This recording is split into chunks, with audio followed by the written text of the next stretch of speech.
பெப்சியோட இருக்கிறதுல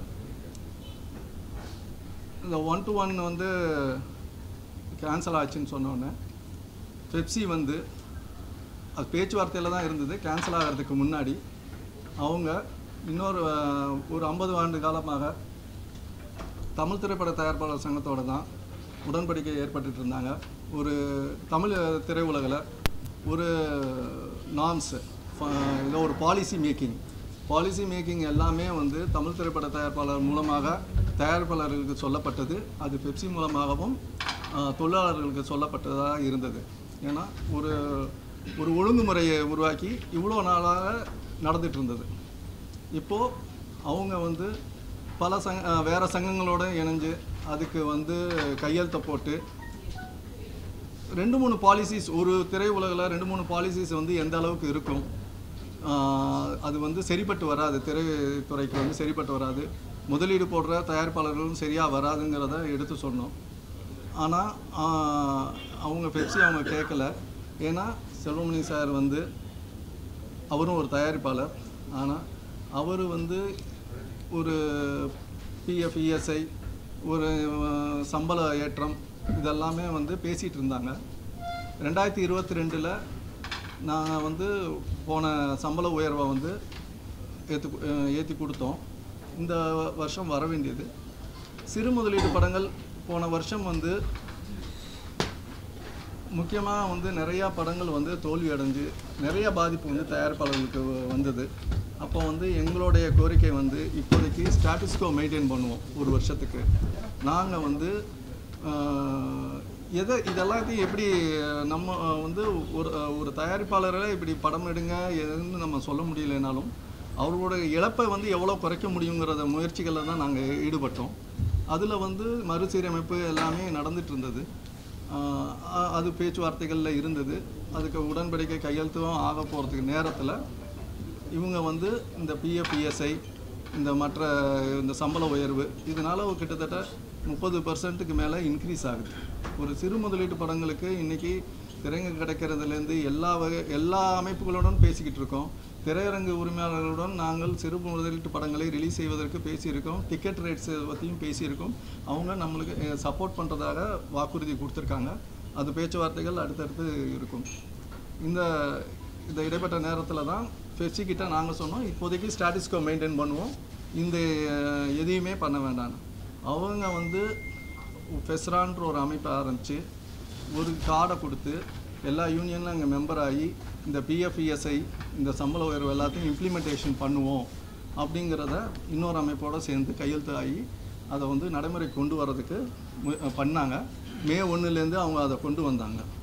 அப்படி அவங்க வந்து எங்களுடன் இணைந்து பணியாற்ற முடியாத காரணத்தினால நாங்கள் எங்களுடன் சுமூகமாக வர்றதுக்கு தமிழ்நாட்டில், ஏன்னா பெப்சி வந்து south Indian film employees association, நாங்கள் வந்து தமிழ்நாட்டுக்காக இன்று நிறைய இளைஞர்கள்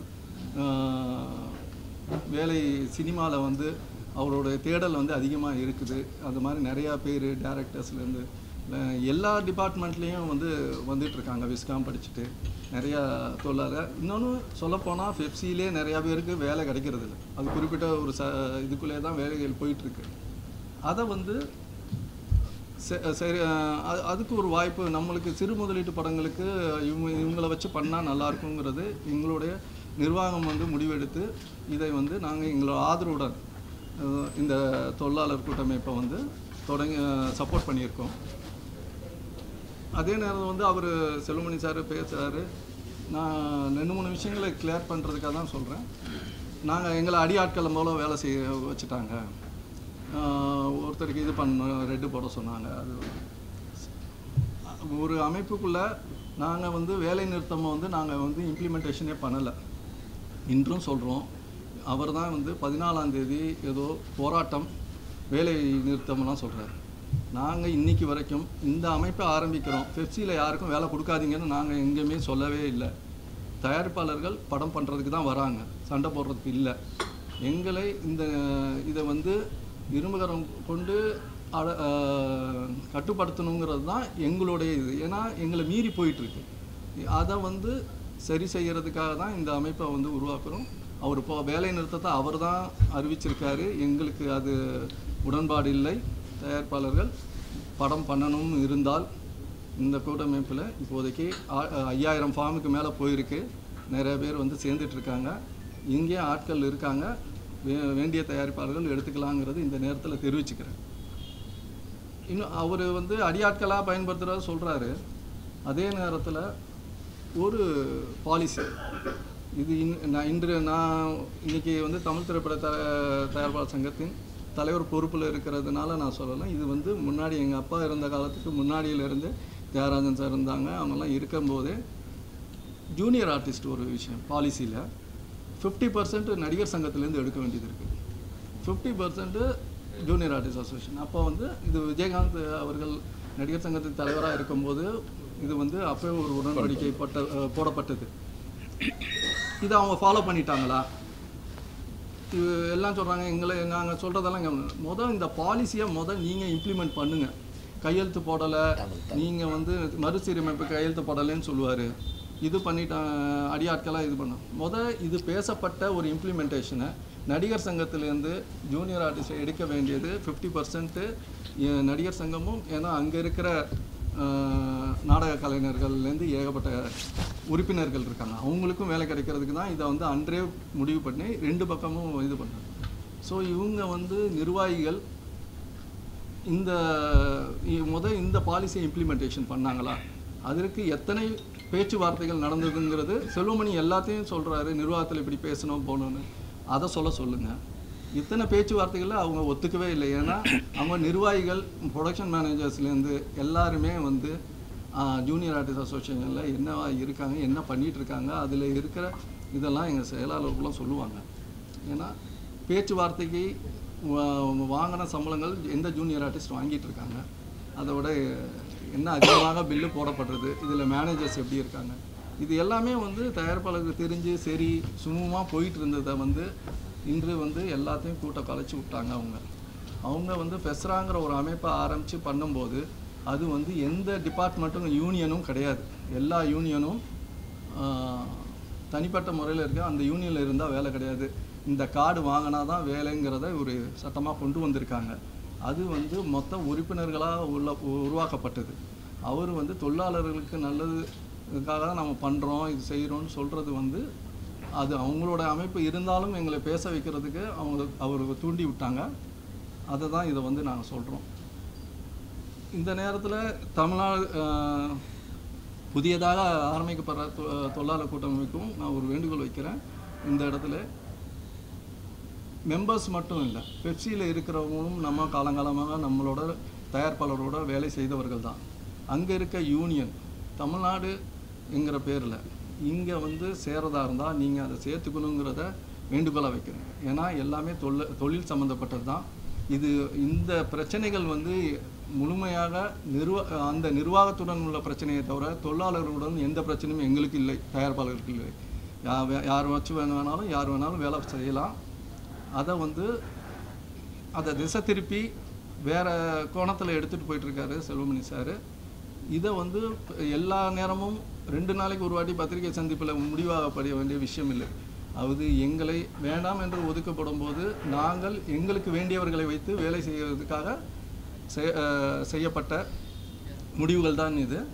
இதை வந்து இன்னும் வந்து தமிழ்நாடு திரைப்பட தொழிலாளர் கூட்டமைப்பு தலைவராக அழகன் தமிழ்மணி அவர்கள் வந்து இதில் வந்து ஃபவுண்டராக இருக்கார். இன்னும் வந்து நிறைய விஷயங்கள் பேச வேண்டியது இருக்கிறதுனால என்னுடைய உரையை நான் முடிச்சுக்கிறேன். செயலாளர்கள் மற்றவங்கெல்லாம் பேசுவாங்க. அனைவருக்கும் பத்திரிகை மற்றும் ஊடகத்துறை நண்பர்கள் அனைவருக்கும் காலை வணக்கம்.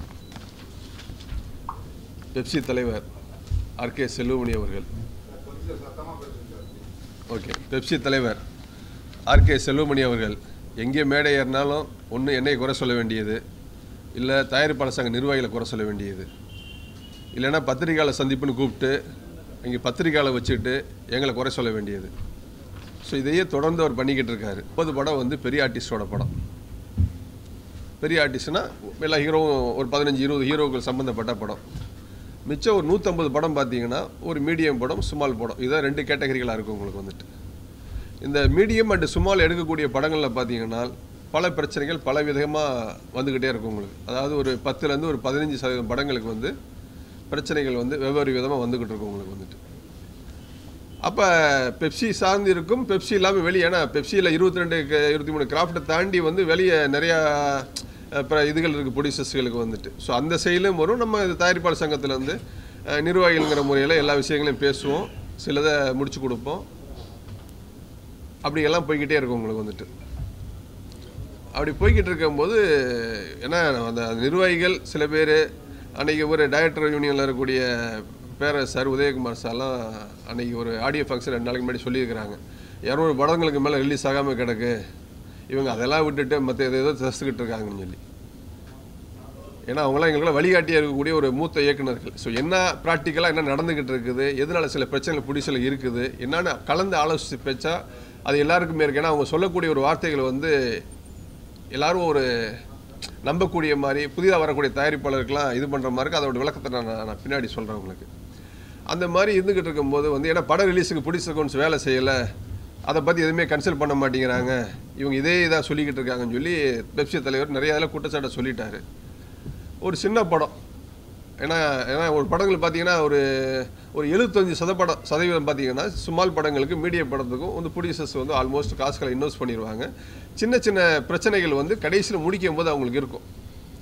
அது என்னென்னா சிலதை பேசுவோம், சிலது ரிலீஸ் அப்போ கொடுப்பாங்கண்ணே, சிலது நம்ம டப்பிங் அப்போ கொடுப்போம், சிலது டிஏ அப்போ கொடுப்போம், இப்படி வந்து ஒவ்வொரு கிராஃப்ட்டுக்கும் பேசுவோம். அதே மாதிரி சிலது நடிகர் சங்கத்துக்கிட்டையும் கூட ரெக்வஸ்ட் பண்ணி கேசி ஒரு 25 லட்ச ரூபா சம்பளம் கூடிய ஒரு ஹீரோ அப்படின்னா அவருக்கு ஒரு 5 ரூபா நிப்பாட்டி இருப்பாங்க, டப்பிங் எப்போ கொடுத்துருவோம்னே அப்படிம்பாங்க, சிலது ரிலீஸ் அப்போ கொடுத்துருவாங்க. உண்மையிலேயே அந்த படங்களை கொடுக்கக்கூடிய சூழ்நிலை தயாரிப்பாளருக்கு இருந்துச்சு அப்படின்னா கண்டிப்பாக அதை நம்ம வாங்கி கொடுத்துருவோம்.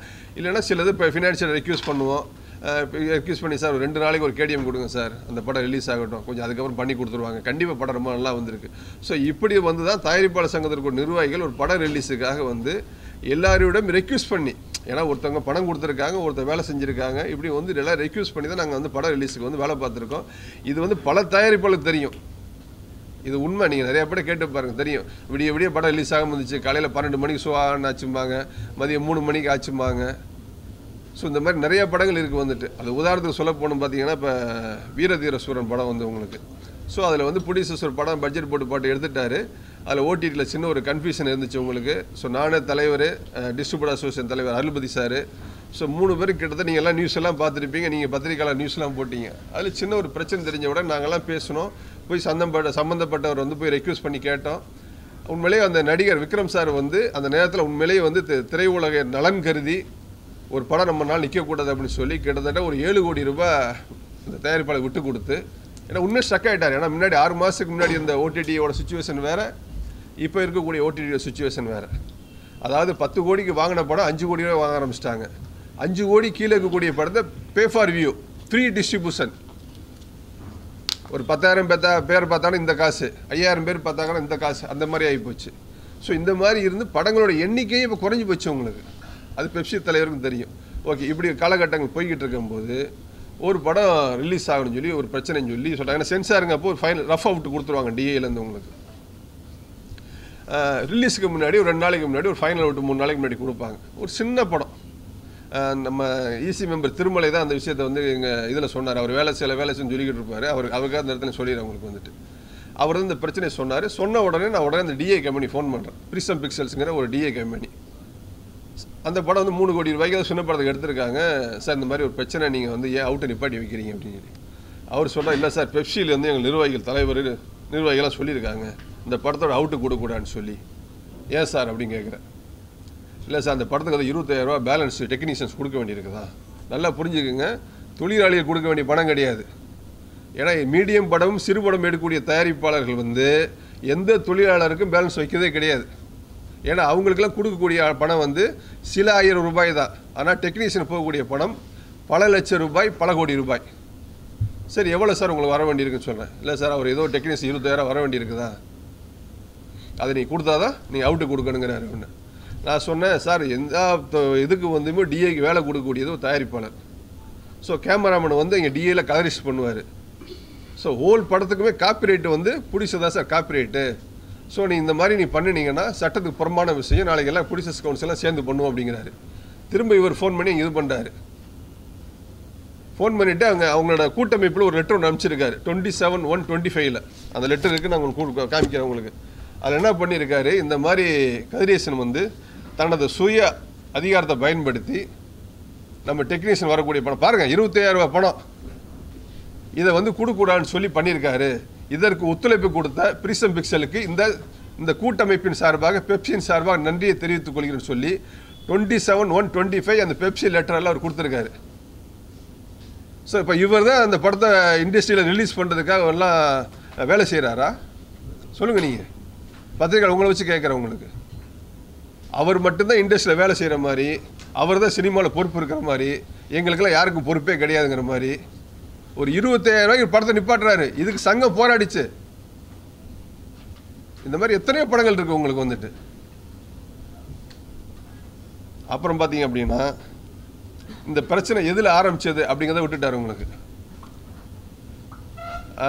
அண்ணன் தலைவர் சொன்ன மாதிரி தான் உங்களுக்கு.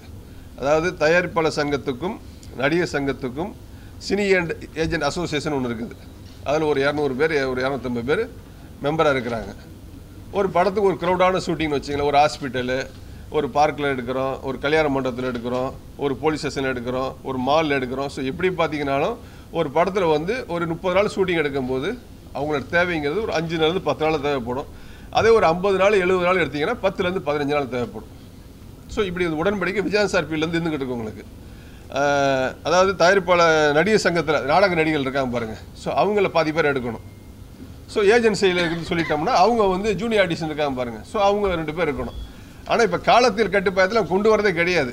என்னென்ன உள்ளே போய் பார்த்தோம்னா அதுக்குள்ள ஒரு பெரிய விஷயம் இருக்குது. நான் பின்னாடி நான் சொல்கிறேன் உங்களுக்கு. அதை நாங்கள் பல முறை லெட்டர் கொடுத்தோம், வழிமுறுத்தணும், அதை பற்றி பேச இல்லை அவங்க ஏன் நடிகர் சங்கம் எதுக்கு நாடக நடிகர்கள் பேசுகிறாங்க அப்படிங்கிறாங்க. சார் அவங்களும் அதில் இருக்க காலங்காலமாக விஜயாசார்பிலேருந்து நடந்துக்கிட்டு இருக்குது. அதை நடைமுறைப்படுத்தினா அவங்கள தொழிலாளி மாதிரி அவங்களுக்கு என்ன வந்தால் ஒரு நாளைக்கு ஒரு சின்ன அமௌண்ட் கிடைக்க போகுது. இல்லை அதெல்லாம் நீங்கள் பண்ணக்கூடாது, நீங்கள் தான் பண்ணணும் அப்படின்னு இது கிட்டத்தட்ட ஒரு 1.5 வருஷமாக போய் இருக்குது. அதை தாண்டி நாங்கள் அந்த நடிகர் சங்கத்தில் யாரும் சில பேர் இருக்காங்க ஜூனியர் ஆர்டிஸ்ட் ஏஜென்ட் மாதிரி. அவங்கள்ட்ட சொல்லுவோம், அவங்க போய் அப்புறம் பேசி கன்வின்ஸ் பண்ணி அப்படி பேலன்ஸாக போகுது. இன்னும் நடைமுறை ஆகலை.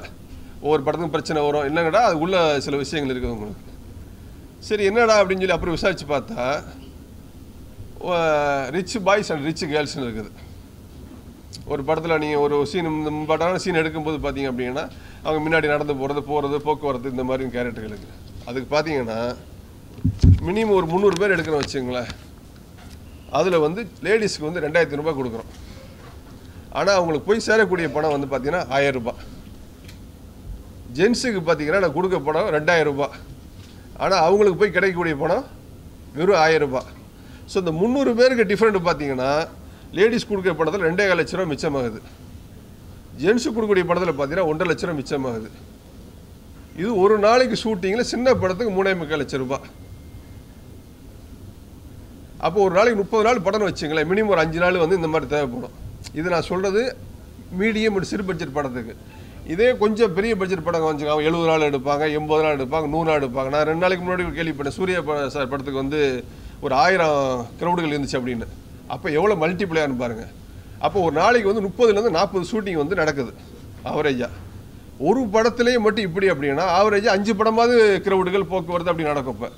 அப்போ ஒரு நாளைக்கு வந்து பார்த்தீங்கன்னா குறைஞ்ச வச்சு 25லேருந்து 30 லட்சம் ரூபாய் புடிசோட காசு போகுது. அப்போ ஒரு மாதத்துக்கு எவ்வளோ போகுது? இந்த பணம்லாம் யாருக்கு போய் சேரும் பார்த்தா அப்புறம் தெரியும் பெப்சி சாமிநாதனுக்கு அதில் பங்கு இருக்குன்னு சொல்லி. அவருக்கு மட்டும் பங்கு இல்லை, தலைவர் சொன்ன மாதிரி இன்னும் ஒரு 4-5 பேருக்கு அதுலேருந்து போகுது உங்களுக்கு. இதை தான் நாங்கள் ஒரு 6 மாதம் 8 மாதத்துக்கு முன்னாடி கண்டுபிடிச்சி கேட்கும்போது இதில் இருந்தால் கொஞ்சமாக பிரச்சனைகள் அப்படி ஆரம்பிச்சு விரிசல் ஆரம்பிச்சு. ஸோ இது எங்கேயுமே பேசப்படலை. சரி ஓகே பேசுவோம் எங்கேயே நாங்கள் காரணப்படுத்தப்படுகிறோங்கன்னு சொல்ல வர அவங்களுக்கு வந்துட்டு. அதுக்கப்புறம் எங்ககிட்ட காலங்காலமாக தயாரிப்பாளர் சங்கத்துக்கும் பெப்சிக்கான உடன்படிக்கை கண்டிப்பாக வந்துக்கிட்டே இருக்குது. வந்து சில தான் பேசுவோம். அவர் வந்து நாங்கள் எதோ பார்த்தா மிரட்டுறாங்க, அதை பட சொல்கிறாங்க, ரெட்டு பட சொல்கிறாங்க அப்படிங்கிறாரு. அப்போ அவர் கிராஃப்டில் உள்ள ஒருத்தருக்கு வந்து வேணும்னா அவர் பண்ணால் ரெட்டு கிடையாது, அவர் கிராஃப்டில் ஒருத்தர் கேட்டார்னா அது கிடையாது. ஸோ தயாரிப்பாளர் சங்கத்தில் வந்து சார் 200 படம் வருது சார், அது எத்தனை படம் சர்வேவில் ஆகுது? 10% சர்வே ஆகுது. மிச்சம் 150 படத்தில் எடுக்கக்கூடிய சிறுபட ப்ரொடியூசரும் பெரிய ப்ரொடியூசர்ஸும் 100 படத்தில் இழந்துட்டு போகிறாங்க. அதில் எடுக்கக்கூடிய பணம் பார்த்தீங்கன்னா அவங்க இன்வெஸ்ட் பண்ண பணம் 5 கோடியாக இருக்கும், 7 கோடியாக இருக்கும். ஆனால் லாஸ்ட்னு பார்த்தீங்கன்னா 8 கோடி 8.5 கோடியாக இருக்கும்.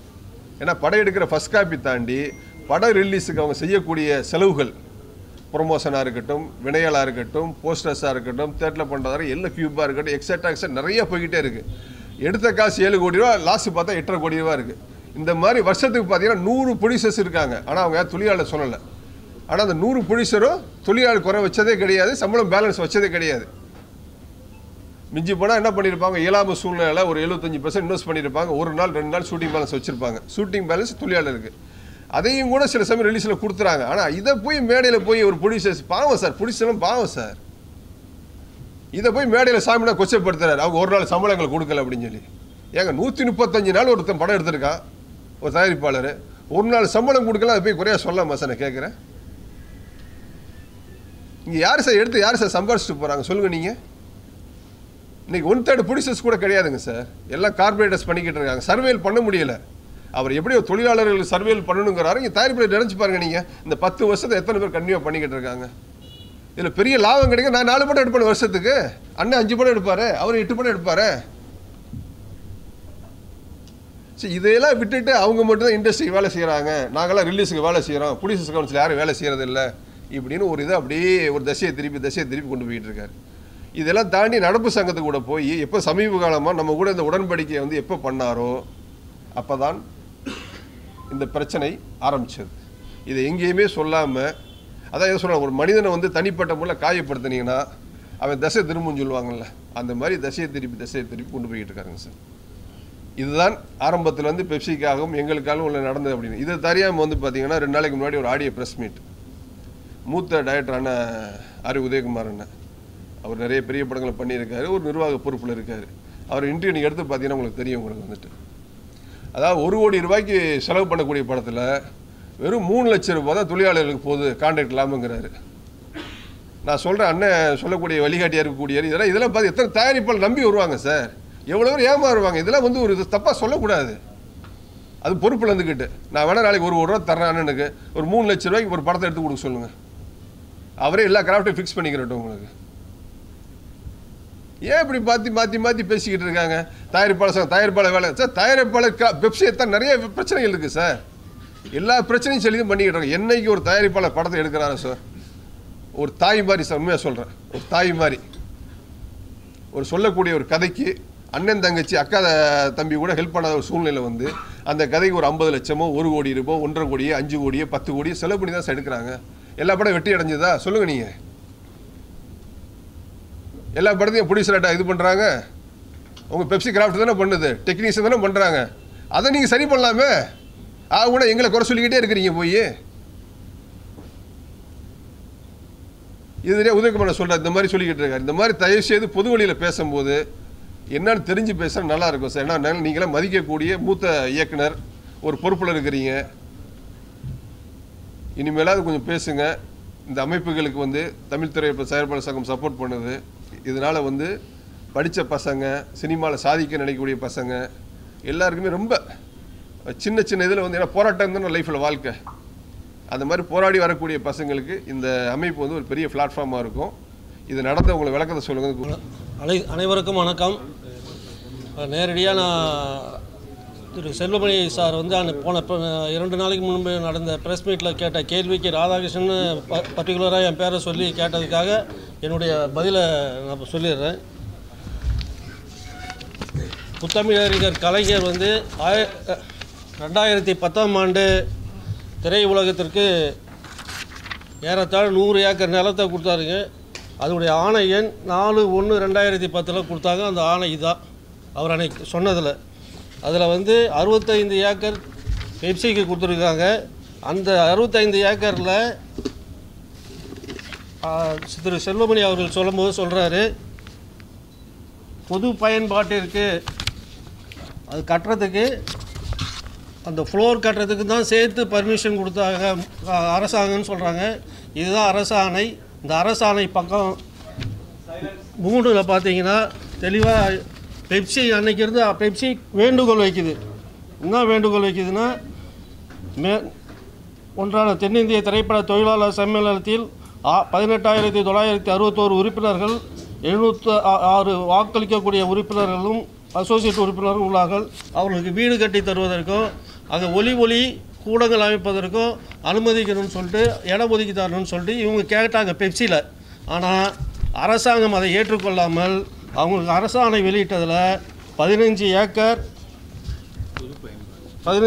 நிலத்தினை உறுப்பினர்கள் பொது பயன்பாட்டிற்கு உபயோகப்படுத்த பின்வரும் நிபந்தனைகளுடன் வருவாய் நிலை ஆணை எண் 24A இன் கீழ் உத்தரவிடப்படுகிறதுன்னு உத்தரவு.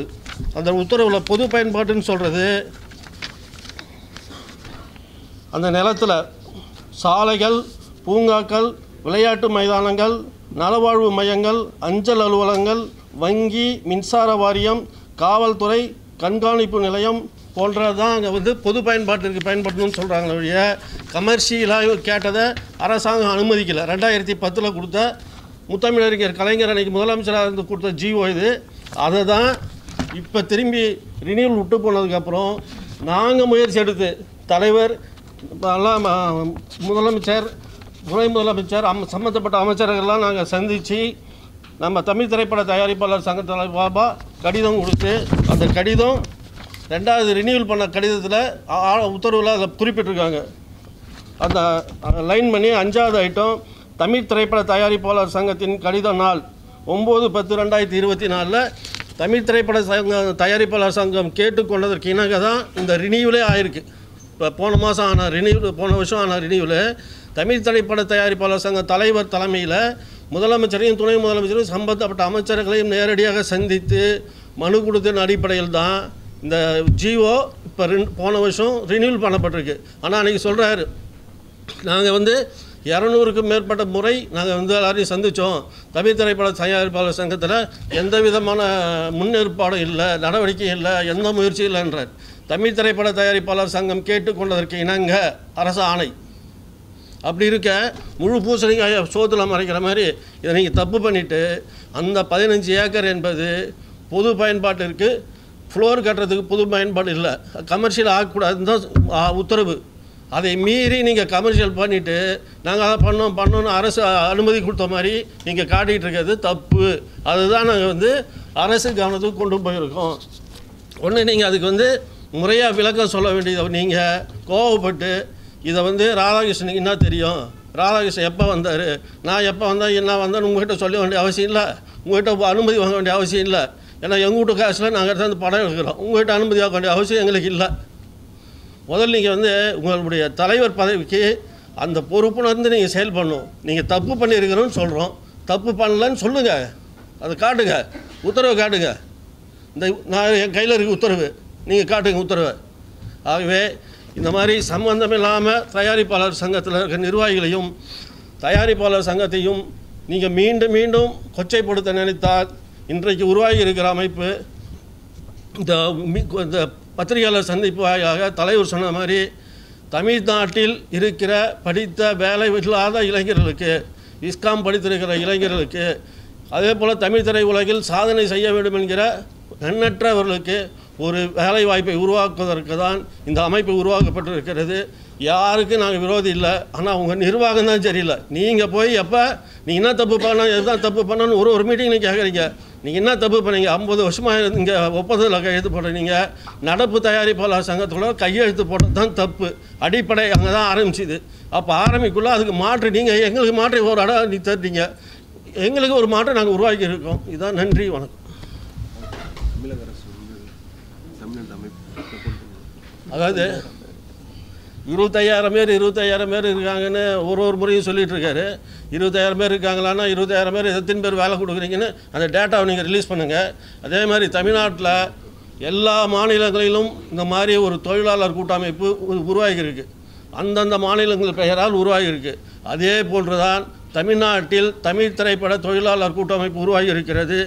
இந்த அமைப்பை தமிழ்நாடு முதலமைச்சரும் துணை முதலமைச்சரும் சம்பந்தப்பட்ட அமைச்சர்களும் நிச்சயமாக ஆதரிப்பார்கள் என்ற நம்பிக்கை எங்களுக்கு இருக்கிறது. நன்றி, வணக்கம். தோழர்களே, தோழியர்களே, உங்கள் அனைவருக்கும் அழகன் தமிழ்மொழியின் காலை வணக்கம். நான் தயாரிப்பாளராவதற்கு முன்பு 1970 இருந்து திரைப்பட உலகத்தில் இருக்கின்றேன். கவிஞர் அவர்கள் என்னை இந்த திரையுலகத்திற்கு கொண்டு வந்து முதலில் நான் ஒரு அசிஸ்டன்ட் டைரக்டராகத்தான் ஜம்பு சாரிடம் வேலை பார்த்தேன், வின்சென்ட் சாரிடம் கேமராவில் வேலை பார்த்தேன், வெங்கட்ராமன் என்பவரிடம் எடிட்டிங்கில் வேலை பார்த்தேன். இப்படி ஒவ்வொரு துறையிலும் நான் வேலை பார்த்து கடைசியாக ப்ரொடக்ஷன் மேனேஜராகவும் சரணாலயம் என்ற படம் R Sundararajan direction, SNS Thirumal தயாரிப்பாளர், அந்த படத்திற்கு நான் வந்து தயாரிப்பு நிர்வாகியும் பணிபுரிந்து எல்லா இதுலேயும் நான் வந்து இப்போ கார்டு வாங்கி வச்சுருந்தேன். அதற்கு பிறகு நான் பத்திரிகையாளனாக உருவெடுத்து அலை ஓசை போன்ற பெரிய பத்திரிகைகளெல்லாம் நான் நிருபராக வேலை பார்த்தேன். 8 வருடங்கள் நான் பத்திரிகையாளனாகவும் உங்களோடு நான் பணிபுரிந்து வந்தான். இந்த தம்பிகள்லாம் இருக்காங்க, எல்லாருக்கும் எனக்கு தெரியும். நான் அதற்கு பிறகு என்னுடைய உழைப்பிலே நான் வந்து தயாரிப்பாளனாக மாறினேன். ஆகையால் நான் என்னதான் தயாரிப்பாளராக இருந்தாலும் என் அடிப்படை நான் ஒரு தொழிலாளி தான். இந்த தொழிலாளிங்கிற காரணத்தினால தான் நான் பல விஷயங்களை நான் வந்து நம்ம உங்களோட பகிர்ந்துக்கணுங்கிறது என்னுடைய ஆசை. ஏன் இந்த சங்கம் உருவாச்சுங்கிறதுக்கு நான் காரணம் சொல்லணும். 1968 இந்த பெப்சிங்கிறது ஆரம்பிக்கிறதுக்கு எம்பி சீனிவாசன்ங்கிற மியூசிக் டைரக்டர், அவர் நிமாய் கோஷ், ஷர்மா, ரங்கராஜன், ஜூடோ ரத்னம் இது போன்ற மாமனிதர்களுடைய உழைப்பு. அந்த காலத்தில் எதுவுமே கிடையாது. அப்போல்லாம் வந்து நமக்கு மீடியா கிடையாது, ஒரு இது கிடையாது, பத்திரிகை கூட வந்து ரொம்ப ரேராக செய்தி போடுற நேரத்தில் இவங்க எல்லாரும் வந்து உழைச்சி இந்த பெப்சிங்கிறத ஒன்றே உருவாக்குனாங்க. சலீல் சௌத்ரி மியூசிக் டைரக்டர் கல்கத்தாவிலேருந்து இங்கே வந்து உட்காந்து உசிலை சோமநாதன் ரூமில் உட்காந்துருப்பார். இவங்களை எல்லாம் கூப்பிட்டு அவர் தான் கோஆர்டினேட் பண்ணி இந்த பெப்சி என்ற ஒரு ஒன்றை உருவாக்கியவர்கள் அந்த பெரிய மனிதர்கள் தான். அந்த காலகட்டத்தில் வந்து இந்த பெப்சி உருவாகும் பொழுது வேறு எங்கேயுமே வந்து கிடையாது, ஆந்திராவில் கிடையாது, எல்லாம் கிடையாது. எல்லா மாநிலத்தைச் சேர்ந்த தயாரிப்பாளர்களும் டெக்னீஷியன்ஸ்களும் டைரக்டர்களும் எல்லாரும் சென்னையில் தான் இருந்தாங்க. இன்றைக்கி ஆந்திராவிலையும் கேரளாவிலையும் இருக்கக்கூடிய பிரபலமான நடிகர்கள் பூராவுமே இங்கே பிறந்து வளர்ந்தவர்கள், இங்கேயே படித்தவர்கள். அதுபோன்ற நேரத்தில் இந்த தென்னிந்தியங்கிறது ஏன் ஆரம்பித்தாங்க அப்படின்னு சொன்னால் அப்போ தமிழ்நாட்டுக்குன்னு இல்லை, எல்லாருமே இங்கே இருந்தாங்க. அதனால் தென்னிந்திய தொழிலாளர் சம்மேளனத்தை அப்பொழுது உருவாக்குனாங்க. இது வந்து நடந்து காலங்காலமாக நடந்துக்கிட்டே வந்துருந்துச்சு. இது ஆரம்பிக்கின்ற போதெல்லாம் செல்வமணி என்ற ஒரு நபர் பிறக்கவே இல்லை. அந்த நேரத்திலே வந்து இதை ஆரம்பித்து அவர்கள் வந்து உழைப்பிலே இது கொண்டு வந்து தொழிலாளர்களை கட்டுக்கோப்பாக கொண்டு வந்து தயாரிப்பாளர்களுக்கு பெரும் உதவியாக இருந்து செய்த ஒரு சங்கம்தான் இந்த ஃபெடரேஷன், இந்த கூட்டம், இந்த செல்வமணி என்று இருக்கக்கூடிய பெப்சி. ஆனால் இன்றைக்கி காலம் மாற மாற மாற எல்லாமே மாறி போயிடுச்சு. இப்போ தென்னிந்தியங்கிறது போய் கேரளாவில் தனி தொழிலாளர் சங்கம் இருக்குது, ஆந்திராவில் தனியாக இருக்குது, கர்நாடகாவில் இருக்குது. இன்னும் சொல்லப்போனாக்க வந்து நார்த் இந்தியாவில் இருக்கக்கூடிய சங்கங்கள் கூட வந்து தமிழ்நாட்டிலிருந்து வர்றவர்களுக்கு அவ்வளோ ஒரு இது கொடுக்க மாட்டேங்கிறாங்க. ஒரு உதாரணம் சொல்லணும்னா ஆந்திராவில் வந்து இருக்கக்கூடிய தொழிலாளர் அமைப்பில் இந்த சீக்காவிலிருந்து ஒரு கேமராமேன் கார்த்திக்னு ஒருத்தர், அவர் வந்து அங்கே வந்து தொழில் போகிறார். உடனே அந்த சங்கம் அங்கே வந்து அவரை வந்து நீ இங்கே வேலை செய்யக்கூடாது, எங்களுடைய சங்கத்திலேருந்து நீ வந்து பர்மிஷன் வாங்காமல் எப்படி வந்தே அப்படின்னு சொல்லி கேட்குறாங்க. கேமராமேன் அசோசியேஷன் அங்கே வச்சுருக்கிறாங்க அவங்களுடைய யூனியன். அவர் சொல்கிறாரு, நான் சீக்காவில் மெம்பராக இருக்கிறேன்னு அந்த கார்டை எடுத்து கேட்குறாங்க. நான் சீக்காங்கிறது ஆல் இண்டியா பூராவுக்கும் எங்களுக்கு இது வந்து சொல்லுவேன். இது யார் இந்த சீக்கானா என்னன்னு கேட்குறான். அது பூரா வீடியோவாக இருக்குது. அது உங்களுக்கு தேவைன்னாலும் நான் அந்த வீடியோ கூட சொல்கிறேன். காட்டிட்டு இந்த கார்டு எங்களுக்கு அவசியம் இல்லை, நீ இங்கே வேலை செய்கிறதா இருந்தால் ஒரு நாளைக்கு 10,000 ரூபாய் கட்டிட்டு எங்கள் சங்கத்து கட்டிட்டு நீ வந்து வேலை செய்யணும்னு சொல்கிறாங்க. 4 நாள் வேலைக்கு 40,000 ரூபாய் அந்த கார்த்திக்ன்ற கேமராமேனுக்காக அந்த தயாரிப்பாளர், தமிழ் தயாரிப்பாளர் கட்டி அந்த ஆந்திராவில் படப்பிடிப்பை முடித்து கொண்டு வந்தாங்க. இந்த சீக்கா என்ன செய்தது, இந்த பெப்சி என்ன செய்தது? அந்த கேமராமேனுக்குரிய இதை வாங்கி கொடுக்க முடியுது அவங்களால? தென்னிந்தியா என்று பெயரை வைத்துக் கொண்டிருக்கின்றீர்கள். ஆனால் தென்னிந்தியாவில் எங்கே போனாலும் அந்த அவமானம் பட்டு கொண்டிருக்கான் நம்முடைய தொழிலாளிகள். ஆனால் இங்கே உட்கார்ந்து கொண்டு நீங்கள் உங்களுடைய சுயலாபத்துக்காக வேண்டி பேசிக்கிட்டு இருக்கிறீங்க. அதனால்தான் இந்த தென்னிந்தியங்கிறதை விட்டு தமிழ்நாடு திரைப்பட தொழிலாளர் கூட்டமைப்பு உருவாவதற்கு காரணம் எங்களுடைய அவமானங்கள். மற்ற மாநிலங்களுக்கு போகும்போது அவமானங்கள். ஆனால் அதே ஒவ்வொரு மாநிலத்தில் இருக்கக்கூடிய தொழிற்சங்கமும் இப்பொழுது எங்களோடு பேச்சுவார்த்தை நடத்துகிறார்கள். இன்னும் நாங்கள் சங்கம் ஆரம்பிக்கிறது இப்பொழுது தான் வந்திருக்கிறோம். ஆனால் அதற்குள்ளே ஒவ்வொரு இடத்துலேருந்து எங்களுக்கு வருது, நாம் ஒற்றுமையாக இருக்கலாம், நாங்கள் எங்களுடைய தொழிலாளர்கள் உங்கள் ஊருக்கு வரும்பொழுது நீங்கள் பாதுகாப்பு கொடுங்கள், உங்களுடைய தொழிலாளர்கள் இங்கே வரும்போது நம்ம ஒரு கூட்டாக 4 மாநிலமும் சேர்ந்து ஒரு கூட்டாக இருக்கலாம், நீங்கள் தமிழ்நாட்டில் ஆரம்பிக்கிறது எங்களுக்கு பெரிய மகிழ்ச்சி என்று ஆந்திராவிலிருந்து எங்களுக்கு கூப்பிட்டு ஃபோனில் பேசுனாங்க. கேரளாவை தான் முதல்ல பேசுனாங்க. அதனால் நம்முடைய தொழிலாளர்கள் இங்கே வந்து ஒரு தொழிலாளர்னா தொழிலாளராக இருக்கணும். அந்த தொழிலாளர்களை பூராவையும் அடிமையாக வைத்திருக்க கொண்டக்கூடாது. ஒரு 25,000 பேர்னு சொல்கிறீங்க. இந்த 25,000 பேர் இருக்கக்கூடிய உங்கள் சங்கத்தில் புதிதாக வந்து விஸ்காம்ங்கிற படிப்பு அப்போ இல்லை. இன்றைக்கு எல்லா கல்லூரிகளிலும் விஸ்காம் இருக்கிறது. இளைஞர்கள் பூரா படிச்சுட்டு வந்து தனக்கு தொழில் எங்கே பண்ணுறது என்ன செய்கிறது தெரியாமல் தவிச்சிட்டு இருக்கிறான். அவங்களை வேலைக்கு போய் சேரலான்னு சொன்னால் உங்கள் யூனியனுக்கு போனால், கேமரா யூனியனுக்கு போனீங்கன்னா 5 லட்சம் ரூபா டெபாசிட் கட்டுங்கிறான். எல்லா யூனியனுக்கும், வெறும் மேக்கப் யூனியனுக்கு போனால் 1 லட்சம் ரூபா, லைட் மேன் சொன்னால் 10 லட்சம் ரூபா.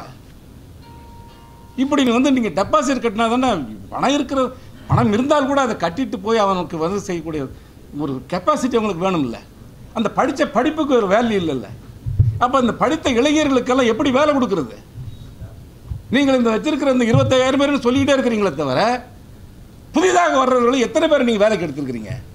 இந்த வேலைக்கு எடுக்கணும்னு சொன்னால் நீ 10 லட்ச ரூபா கட்டணுங்கிற கெப்பாசிட்டி யார்கிட்ட இருக்கும்? எங்கே செய்ய முடியும்? இப்போ என் பேரனே விஸ்காம் படிச்சுட்டு முத்தையாக்கிட்ட அசிஸ்டண்டாக இருக்கிறான். இன்ன வரைக்கும் அவன் வந்து டைரக்ட் யூனியன் ஆக முடியலை. ஏன்னா 5 லட்ச ரூபா கட்டணும். அப்படி இருக்கிறதுனால தான் இந்த தொழிலாளர்கள் ஏன் இந்த வந்து தமிழ்நாட்டுக்கு மட்டும் நாங்கள் ஆரம்பிக்கிறோம்னா, எல்லா மாநிலத்திலையும் அந்தந்த மாநில தொழிலாளர்கள் அமைப்பு இருக்குது. அதனால தான் இதை வந்து இப்போ வந்து நாங்கள் இதை ஆரம்பிக்கிறோம். இதை ஆரம்பிக்கிறதுக்கு எனக்கு என்ன தகுதி இருக்குது? நான் ஆரம்ப காலத்திலிருந்து நான் அடிப்படை தொழிலாளியாக எல்லா இதுலேயும் வேலை பார்த்துட்டு வந்ததுனால நான் இதை ஆரம்பிக்கிறதுக்கு இதில் வந்து விதை போட்டேன். அது இப்போ ஆலமரம் மாதிரி தழைச்சி வந்திருக்கு.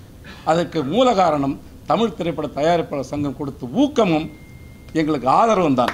இந்த ஆதரவும் ஊக்கமும் இல்லை என்றால் நாங்கள் இந்த சங்கத்தையே நாங்கள் வந்து செஞ்சிருக்க முடியாது. ஏன்னா எங்களை ஒடுக்குவதற்கும் எங்களை மிரட்டுவதற்கும் என்னென்ன வழியெல்லாம் இருக்குன்றோ அத்தனையும். ஒரு 4 நாளைக்கு முன்னாடி கூட நாங்கள் ஆரம்பிச்சிருக்கிற இந்த கணபதி ஸ்ட்ரீட்டில் இருக்கக்கூடிய பார்த்தா அந்த பெப்சியிலேருந்து ஒரு 15-20 பேர் வந்து இருக்கிறான். வான்னு கேட்டேன், வா உள்ளே வந்து பாரு, தைரியம் இருந்தால் உள்ளே வா, ஏன் வெளியில் நிற்கிறீங்கன்னு கேட்டேன். ஓடிட்டானுங்க. இப்படி வந்து பயமுறுத்தி செஞ்ச ஒரு அமைப்பு இப்பொழுது தான் நாங்கள் உருவாக்குறோம். காலத்தின் இதில் வந்து நீங்கள் எத்தனை யூனியன் வேணாலும் ஆரம்பிக்கலாம், அது கணக்கே இல்லை. ஒரு டிரான்ஸ்போர்ட் இருக்குதுன்னு சொன்னால் அதில் 10 யூனியன் இருக்குது. ஒரு சிவில் சப்ளைஸ் கார்பரேஷனில் ஒரு காலத்தில் நான் வந்து அந்த யூனியன் ஆரம்பித்து வச்சுட்டு வந்தேன். நான் ஆரம்பிக்கிறது ஒரே யூனியன் 6000 பேர் இருந்தான். இப்போ 12,000 பேர், 8 யூனியன் இருக்குது. அதனால் யூனியன் ஆரம்பிக்கக்கூடாதுன்னு சொல்கிறதுக்கு யாருக்குமே இதே இல்லை. இந்த ஒரு நாங்கள் விதை போட்டு ஆரம்பிச்சிருக்க இந்த தமிழ்நாடு திரைப்பட தொழிலாளர்களுடைய கூட்டமைப்பை கண்டு நீ பயந்து 14ஆம் தேதி அன்னைக்கு நீ ஸ்ட்ரைக்குன்னு பண்ணி போராட்டம்னு சொல்றியே, வெக்கமா இல்லை உனக்கு? ஒரு குழந்தை இருக்கிற குழந்தைய நீ வளர்ந்து மரமாகி நிற்கிற நீ ஒரு சாதாரண ஒரு ஆரம்பிக்கிற ஒரு சங்கத்தை ஒடுக்க நினைச்சு அதுக்கு பயந்து போய் நீ போராட்டம் நடத்துறீங்கன்னா நீ என்ன ஆண்மகன்? நீ எத்தனை தொழிற்சங்கத்தில் எத்தனை போராட்டம் நீ நடத்திருக்கிற? உனக்கு என்ன தெரியும்? தொழிலாளர்களுடைய கஷ்டங்கள் உனக்கு என்ன தெரியும்? எதுவும் தெரியாது உனக்கு. ஆகையால் இந்த திரைப்பட தமிழ்நாடு திரைப்படங்கிறது வந்து தமிழ்நாட்டு இருக்கக்கூடிய இளைஞர்களுக்கும் இளைஞர்களுக்கும் தொழில் திறமை மிக்கவர்களுக்கும் ஒரு ஊக்கமும் ஆக்கமும் போட்டு அவங்க இந்த துறையில் வந்து மிகச்சிறப்பாக வர வேண்டும் என்பதற்காகத்தான் இதை ஆரம்பிச்சிருக்கோம். இந்த சங்கம் தமிழ் திரைப்பட தயாரிப்பாளர் சங்கத்தோடு மட்டும்தான் புரிந்துணர்வு ஒப்பந்தங்களை செய்வோம். வேறு எந்த சங்கத்திலையும் நாங்கள் நிற்க மாட்டோம். எங்களுக்கு அவங்களுடைய, ஏன்னா தயாரிப்பாளர்களுடைய ஒரு ஆணி வேர் தாய் வீடு தமிழ் திரைப்பட தயாரிப்பாளர் சங்கம் தான். இன்றைக்கி அதில் 1600 பேர் தயாரிப்பாளர்கள் இருக்காங்க. அதில் இல்லாதவங்க 4000 பேர் இருக்காங்க. மொத்தம் 5-6000 பேர் இருக்காங்க. இப்போ இந்த சங்கத்தில் நாங்கள் பாதிக்கப்பட்டிருக்க, நானும் படம் எடுத்து பாதிக்கப்பட்டவன். இப்போ ஒரு படம் எடுத்து இந்த 2 நாள் ஆகுது, இன்னும் நான் போராடிக்கிட்டு இருக்கிறேன். அதை வச்சு பண்ணியிருக்கேன் இந்த படம். போராட்டம் இந்த பெப்சியிலேருந்து எவ்வளோ போராட்டம். கொடைக்கானல் ஷூட்டிங் நடந்துகிட்டு இருக்கு. டான்சர்ஸ் ஒரு 10,000 ரூபாய் கொடுக்காத இந்த சாமிநாதன் நான் அனுப்புகிறேன்னு சொல்லிட்டு எல்லாரும் அங்கே உட்காந்துட்டு இருக்கிறோம். வெறும் 10,000 ரூபா நான் அனுப்புகிறேன், நீங்கள் போங்க அப்படின்னு சொல்லிட்டு எல்லாம் அங்கே போய் உட்காந்துருக்கோம். 60 பேரும் ஆள் அனுப்பலை. கடைசியாக அப்புறம் கொண்டு போய் பணத்தை கட்டி எல்லாம் பண்ணிவிட்டு ராத்திரி கார் வச்சு அழைச்சிட்டு போக வேண்டிய நிலைமைக்கு ஆளானோம். இப்படியெல்லாம் துரோகம் பண்ணுற இந்த சங்கம் பெப்சிங்கிறத ஒதுக்கி நாங்கள் தமிழ்நாடு திரைப்பட தொழிலாளர் சங்கம் ஆரம்பிக்கிறது தயாரிப்பாளர்களுக்கு உற்ற துணையாக நாங்கள் இருப்போம். செலவினங்களை நாங்கள் பாதியாக குறைப்போம். எங்கள் தொழிலாளர்களுக்கு உரிய பணம் சம்பளமும் நான் தயாரிப்பாளரிடம் பெற்றுக் கொடுப்பேன். அதே நேரத்தில் அவர்களை நாங்கள் மிரட்டியோ உருட்டியோ எந்த காரணத்தையும் நாங்கள் செய்ய மாட்டோம். நாங்கள் சகோதரர்களாகவும் தான் அவங்களோட பாவித்து நாங்கள் அவங்களோட இருப்போம். அதனால் இந்த சங்கம், இந்த தமிழ் திரைப்பட தொழிலாளர் கூட்டமைப்புங்கிறது மக்களை அதை நம்முடைய தமிழ்நாட்டில் இருக்கக்கூடிய இளைஞர்களை ஊக்குவிக்கிறது, அவங்களுக்கு கொடுக்கணும். விஸ்காம் படித்தவங்களை நிறைய பேர் இப்போ நாங்கள் இதில் விளையாடிருக்கோம். 5000 அப்ளிகேஷன் இது வரைக்கும் போயிருக்கு. அதில் கிட்டத்தட்ட 3000 அப்ளிகேஷன் எங்களுக்கு வந்துருச்சு. இன்னும் மீதி வந்துக்கிட்டு இருக்காங்க. அதனால் இந்த சங்கம் நாங்கள் பெப்சியை எதிர்த்தோ செஞ்சோ இல்லை. எங்களுக்கு நாங்கள் பாதுகாப்புக்காக நாங்கள் ஆரம்பிக்கின்றது இந்த சங்கம், இந்த கூட்டமைப்பு எங்களை நாங்கள் பாதுகாத்துக் கொள்வதற்காகவும் எங்கள் தொழிலாளர்களுக்கு வேலை கொடுப்பதற்காகவும். அதே மாதிரி ஒரு 4 இதை மட்டும் நான் உங்கள்கிட்ட சொல்லிடுறேன். தமிழ்நாட்டில் உள்ள தொழிலாளருக்கு வேலை வழங்கிட வேண்டும் என்ற நல்லெண்ணத்துடன் யூனியனில் லட்சக்கணக்கில் கட்டணம் செலுத்தி உறுப்பினராக சேர முடியாத சூழ்நிலையில் உள்ள சினிமாவில் சாதிக்க துடிக்கும் விஸ்காம் படித்த இளைஞர்களை ஊக்குவித்து சினிமாவில் சாதிக்க வைக்க வழிகாட்டியாக இருக்கவே இந்த தமிழ்நாடு திரைப்பட தொழிலாளர் கூட்டமைப்பு துவங்கப்பட்டுள்ளது. அதனை வேண்டாம் என்று ஏன் செல்லுமணி அவர்கள் கூறுகிறார்கள்? அடுத்து, தென்னிந்திய திரைப்பட தொழிலாளர்கள் சம்மேளனத்தில் 25,000 தொழிலாளர்கள் உள்ளார்கள் என்று கூறும் சம்மேளன தலைவர் திரு செல்லுமணி அவர்களே, தொழிலாளர்கள் என்பவர்கள் தினப்படி வாங்குபவர்கள் என்பது தங்களுக்கு தெரியாதா? இயக்குநர்கள், ஒளிப்பதிவாளர்கள், எழுத்தாளர்கள், எடிட்டர், இசையமைப்பாளர்கள் இவர்கள் எல்லோரும் தினப்படி வாங்கும் தொழிலாளர்களா? அவர்களை எப்படி தினப்படி வாங்கும் தொழிலாளர்கள் என்று கூறுகிறீர்கள்? அப்படியான கிரியேட்டிவ் டிபார்ட்மெண்ட்டில் உள்ளவர்களும் தினப்படி வாங்கும் தொழிலாளர்களா?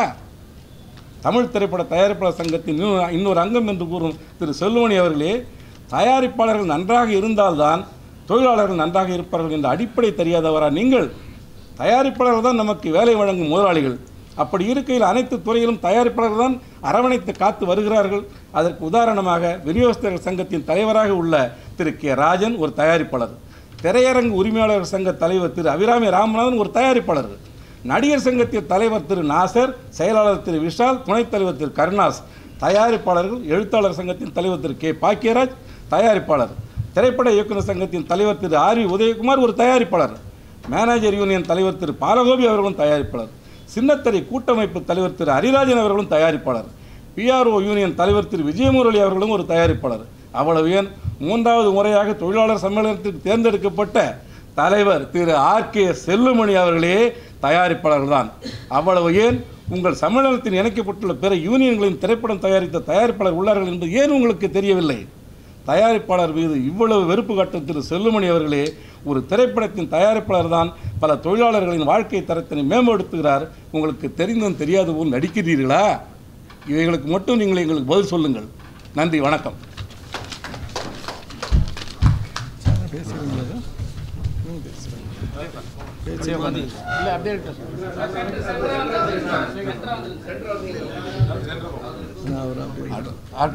ஒரு சின்ன வேண்டுகோள், இந்த பெப்சி தொழிலாளர்களிலிருந்து நிறைய பேர் நம்ம கூட்டமைப்பில் நிறைய பேர் இணைஞ்சிக்கிட்டு இருக்கிறாங்க. இப்போவும் நாங்கள் சொல்கிறோம், அங்கேருந்து வர்றவங்க எல்லாரையுமே நாங்கள் ஏற்றுக்க தயாராக இருக்கிறோம். ஆனால் எங்கள் சங்கத்தில் இணைந்தால் எங்கள் சங்கம் கொடுக்கின்ற சம்பளம் நாங்கள் இருக்கக்கூடிய என்ன இருக்கோ அதற்கு அவர்கள் கட்டுப்பட வேண்டும். அவங்க பெப்சியில் வாங்குகிற சம்பளத்தை இங்கே வாங்கி கொடுங்கன்னா நாங்கள் வாங்கி கொடுக்க முடியாது.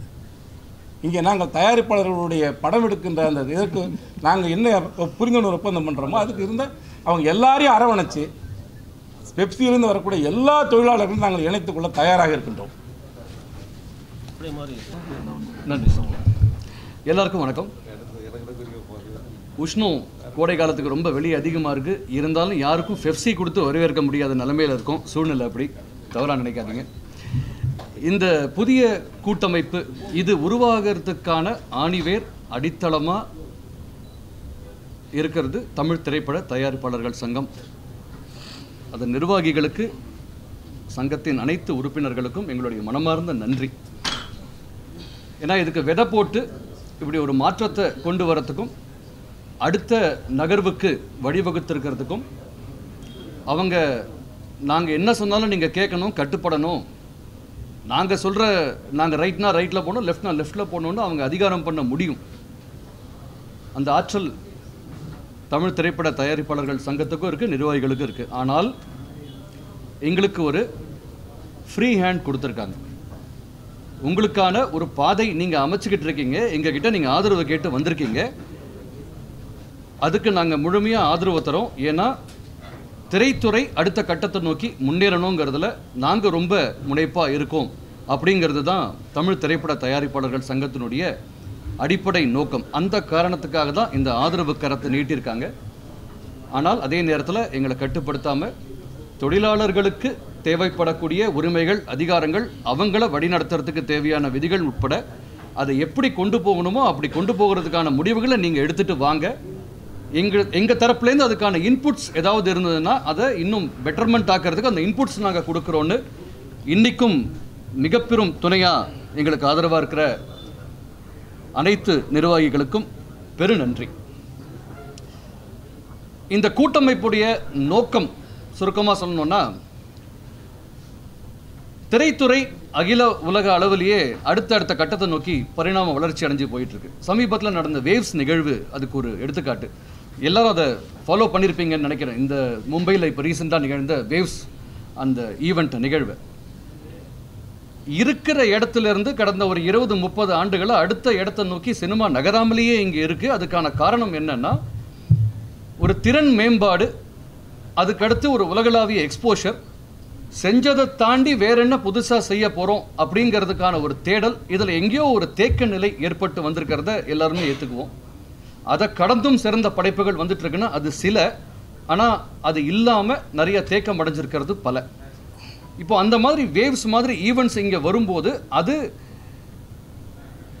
டெக்னாலஜி வளர்ச்சி, கண்ணோட்டத்தில் மாறுபாடு, இது எல்லாத்தையும் உள்ளே கொண்டு வரணும் அப்படிங்கிற ஒரு வழிகாட்டுதலை கொடுக்குது. அப்படி அந்த வழிகாட்டுதலை கொடுக்கும்போது அதுக்கு திறமை வாய்ந்த அனுபவஸ்தர்கள், பல ஆண்டுகளாக இங்கே பணிபுரிந்து வரவங்களுடைய பேர் ஆற்றலும் வழிநடத்துதலும் எந்த அளவுக்கு தேவையோ அதே அளவுக்கு இறங்கி வேலை செய்யறதுக்கும் அதை கற்றுக்கிட்டு இதை அடுத்த கட்டத்துக்கு கொண்டு போகிறதுக்கு புதியவர்களும் தேவை. ஒரு விமர்சனம் வந்துச்சான் வெளியே, ரோட்டில் போகிறவங்களையெல்லாம் கூப்பிட்டு கார்டு கொடுத்துட்டு இருக்காங்க புது கூட்டமைப்பில், அது ஒரு அமைப்பே இல்லைன்னு. ஐயா, நாங்கள் பெருமையாக சொல்லிக்கிறோம், நீங்கள் அதை ரோட்டில் போகிறவங்கன்னு சொல்கிறீங்க, நாங்கள் புதியவர்கள்னு சொல்கிறோம். ரோட்டில் போகிறவங்க தான் ஒரு காலத்தில் இன்றைக்கி ஃபிலிம் இன்ஸ்டியூட் டெக்னாலஜியெல்லாம் இருக்குது, அங்கே போய் சேர்றவங்க எல்லாரும் ஆகாயத்தில் போயிட்டு உள்ளே வந்தவங்க இல்லை. இன்றைக்கி பெரும் நிலையில் இருக்கக்கூடிய திரைப்படத்துறையை சேர்ந்த பல பிரபலங்கள், சாதனையாளர்கள் ரோட்டில் போயிட்டு இருந்தவங்களுக்கு தான் ஃபிலிம் இன்ஸ்டியூட் மாதிரியான அமைப்புகள் இடம் கொடுத்தது. பெரும் இயக்குனர்கள், மிக பெரும் தயாரிப்பாளர்கள் அவங்க வாய்ப்புகள் கொடுத்தாங்க. ரோட்டில் போகிறவங்களை இன்றைக்கி பிஎம்டபிள்யூலையும் ஆடியிலையும் போக வச்சுருக்காங்க. இந்த உண்மையை யாரும் மறுக்க முடியாது. அதனால் அப்படிப்பட்டவங்களுக்கு வாய்ப்பு கொடுக்க இப்போ எந்த இடமும் இல்லாமல் போனதால் அந்த வாய்ப்பை கொடுக்கறதுக்கு இந்த புது கூட்டமைப்பு இங்கே உருவாகியிருக்கு. இப்போ இதை பெப்சி அமைப்புக்கு எதிராக, பெப்சி அமைப்புக்கு மாற்றா, அது பாண்டி பஜாரில் இறங்கி பார்த்தோம்னா ஜவுளி கடை 100 ஜவுளி கடை இருக்குது. இதில் எந்த கடை எந்த கடைக்கு மாற்று, எந்த கடைக்கு எதிராக? ஒரு ஆட்டோ ஸ்டாண்ட் ஒரு ஏரியாவில் இருந்தால் இன்னொரு ஆட்டோ ஸ்டாண்ட். பெப்சிங்கிறது சவுத் இந்தியன் லெவல், தென்னிந்திய அளவில் இயங்குகிற அமைப்பு, பல ஆண்டுகளாக மிகச்சிறப்பாக இயங்கிக்கிட்டு வருது. அதில் திறமையான தொழிலாளிகள் பலர் இந்த திரைத்துறையை இத்தனை ஆண்டுகளாக கட்டி காப்பாற்றிட்டு உறுதுணையாக இருந்து வந்திருக்காங்க. அவங்க அத்தனை பேருக்கும் தலை வணங்கி நான் நன்றி தெரிவிக்கிறேன். ஆனால் அதே சமயத்தில் நேஷ்னல் பர்மிட் இருக்குது. உங்களுக்கு நேஷ்னல் பர்மிட் இருக்கிற லாரி மட்டும்தான் ஊரில் ஓடணும்னா மற்ற வண்டியெலாம் எப்படி ஓடும்? நாங்கள் தமிழ்நாடு மாநில வளர்ச்சி, இன்றைக்கி மாநில சுயாட்சியை பற்றி பேச்சு நாடு முழுக்க, உலகம் முழுக்க அங்கங்கே பரவிக்கிட்டு இருக்கு. இப்போ இந்த மாநிலத்தை சேர்ந்த இளைஞர்கள் படிச்சிருக்காங்க. கடந்த 50 ஆண்டுகளாக திரும்ப 25,000 பேர், அந்த 25,000 பேர் என்னமோ இறங்கவும் மாட்டேங்குது, ஏறவும் மாட்டேங்குது. ஏதோ ஒரு ஊரில் ஒரு காக்கா கதை சொல்லுவாங்க. இந்த ஊரில் எத்தனை காக்கா இருக்குன்னு கேட்டாங்களாம். போய் யாரோ ஒருத்தர் எண்ணி சொன்னானா எத்தனை காக்கா இருக்குன்னு. 42,304 காக்கா இருக்குது அப்படின்னு நான். அது எப்படி உனக்கு தெரியும்? நான் நீ போய் எண்ணிட்டு வானா, கம்மியாக இருந்தால் அப்படின்னா இருக்கிற காக்காலாம் வெளியூருக்கு போயிருக்கோம், எங்கேயாவது டூருக்கு போயிருக்கோம். அதிகமாக இருந்துச்சுன்னா வெளியூர் காக்காலாம் உள்ளூருக்கு சுற்றி பார்க்க வந்திருக்கோம். அந்த மாதிரி 25,000ன்ற கணக்கே இருக்குது. இப்போ நீங்கள் அரசாங்க ஆணை எடுத்து பார்த்தா கூட 18,000 பேருக்கான எங்களுடைய தொழிலாளிகளுக்கான வீடு கட்டி தரணும். அப்போ 18,000த்துக்கும் 25,000த்துக்கும் ஆகாயத்துக்கும் பூமிக்குமான ஒரு வித்தியாசம் இருக்குது. அப்போ எந்த கணக்கை சொல்லி நம்ம ஏமாற்றிக்கிட்டு இருக்கோம்? அது ஏன் பெருகவே இல்லை? சரி, 25,000 படைப்பாளிகள், 25,000 கலைஞர்கள் மட்டும்தான் கடந்த 50 ஆண்டுகளில் திரைத்துறையில் உருவாகியிருக்காங்களா தொழிலாளிகள்? அந்த 25,000 நியாயமாக பார்த்தா ஒவ்வொரு நிமிடமும் ஒரு புது கலைஞன் பிறக்கிறான், ஒரு படைப்பாளி பிறக்கிறான். அப்போ அந்த 25,000 இத்தனை வருஷத்தில் 30,000, 40,000, 50,000 ஆயிருக்கணுமே. அப்போ அங்கிருந்து ரிட்டையர் ஆனவங்க எல்லாரும் பெருமளவில் செட்டில் ஆயிருக்கணுமே. இன்னைக்கும் இத்தனை வருஷம் 50 வருஷமாக ஒரு அமைப்பு இயங்கி அந்த அமைப்பின் தொழிலாளிகளுக்கு இருக்கிறதுக்கு வீடு இல்லாமல் அந்த வீடு கட்டுறதுக்கு அரசாங்கத்துக்கிட்ட போய் உதவி கேட்டு ஒரு காலி மனை கொடுத்ததுக்கு பிறகும் வீடு கட்ட அந்த தொழிலாளிகளுக்கு ஒரு வகை இல்லாமல் நீங்கள் மீட்டிங் போட்டு ஊரில் இருக்கிற நடிகர்கள் எல்லாரும், பண வசதி படைத்தவர்கள் எல்லாரும் எங்களுக்கு நிதி உதவி செய்யுங்க வீடு கட்டுறதுக்குன்னு கேட்குறீங்க. அப்போ இந்த 50 ஆண்டுகளில் அந்த தொழிலாளிகள் என்ன சம்பாதிச்சிருக்காங்க, அவங்க வாழ்வுரிமைக்காக என்ன பாதுகாப்பு தரப்பட்டிருக்கு, ஏன் இன்னமும் அவங்கள கை ஏந்த வைக்கிறீங்க? எந்த ஒரு தொழிலாளிகள் அமைப்பும் கை ஒற்றுமையாக இருந்து ஓங்கி இருக்கக்கூடிய ஒரு சின்னம் தான் இருக்குமே தவிர எந்த அமைப்பிலையும் கை ஏந்தி இருக்கிற சின்னம் இருக்காது. ஆனால் இங்கே தொழிலாளிகள் காலம் காலமாக ஏந்தும் நிலைமையில் இருக்காங்க. அந்தந்த சங்கங்களின் நிர்வாகங்களை சேர்ந்தவங்க கொடுக்கும் நிலையில், அதுவும் அவங்க கொடுக்கறது இல்லை, யாரோ கொடுக்கறது. இந்த நிலை மாறணும், புதியவர்கள் உள்ள வரணும். ஆல்ரெடி இருக்கிற அனுபவசாலிகள் அத்தனை பேருக்கும் ஒரு நல்ல வாழ்வுரிமை, நிலையான ஒரு வாழ்வாதாரம் அமையணும். இதுதான் இந்த கூட்டமைப்பின் நோக்கம். இதில் வருமானம் குறைவாக வருமா, எவ்வளோ வரும், என்ன வருங்கிறத தாண்டி வேலை வாய்ப்புகளும் சந்தர்ப்பங்களும் சமத்துவமாக தரப்படும் பொது உடைமை தத்துவத்தின் ஒரு நீட்சியாகத்தான் இந்த கூட்டமைப்பு செயல்பட போகுது. இங்கே முதலாளித்துவம் கிடையாது, அடக்குமுறை கிடையாது, ஒடுக்குமுறை கிடையாது. வேலை செய்கிறவங்க அவங்க சம்பளத்தை அவங்க வீட்டுக்கு எடுத்துகிட்டு போகலாம். சில அமைப்புகள் இருக்குது, லட்சமாக பணம் கட்டினா தான் போய் அமைப்பிலேயே சேர முடியும். தெரியாமல் கேட்குறேன், லட்சமாக பணம் கட்டினா தான் அமைப்பில் ஒன்று சேர்த்துக்குவேன்னு நிர்வாகத்தில் அமர்ந்து சொல்லக்கூடிய நிர்வாகிகள் எத்தனை லட்சம் கட்டி இன்னைக்கு அந்த அமைப்பில் சேர்ந்துருக்காங்க? ஒரு 20 ஆண்டுகள் முன்னாடி, 15 ஆண்டுகள் முன்ன, 30 ஆண்டுகள் முன்ன எத்தனை லட்சம் கட்டி சேர்ந்தாங்க? இது வாக்கு அரசியலாக மாறிக்கிட்டு இருக்கு. சங்கங்களை பொறுத்த வரைக்கும் வாக்கு அரசியலுக்காக ஆட்களை வேண்டியவங்களை சேர்த்து வைக்கிறது, அவங்கள பராமரிக்கிறதுக்காக வேலை செய்யும் கும்பல் தனி பிரிவாக இருக்கும். வேலை செய்யாமல் சலுகைகள் அனுபவிக்கிற வாக்களிக்கும் போது மட்டும் போகிற ஒரு பிரிவு இருக்கும். அந்த பிரிவுக்கு நாங்கள் வருமானம் கொடுக்கவும் உணவளிக்கவும் வேலை செய்கிறவங்க வருமானத்திலேருந்து ஒரு பங்கு எடுத்து அவங்களுக்கு கொடுக்கறது. இதை ராபின்ஹுட்ல வந்துடாது அப்படின்னு நினைச்சாலும் அது தவறானவர்.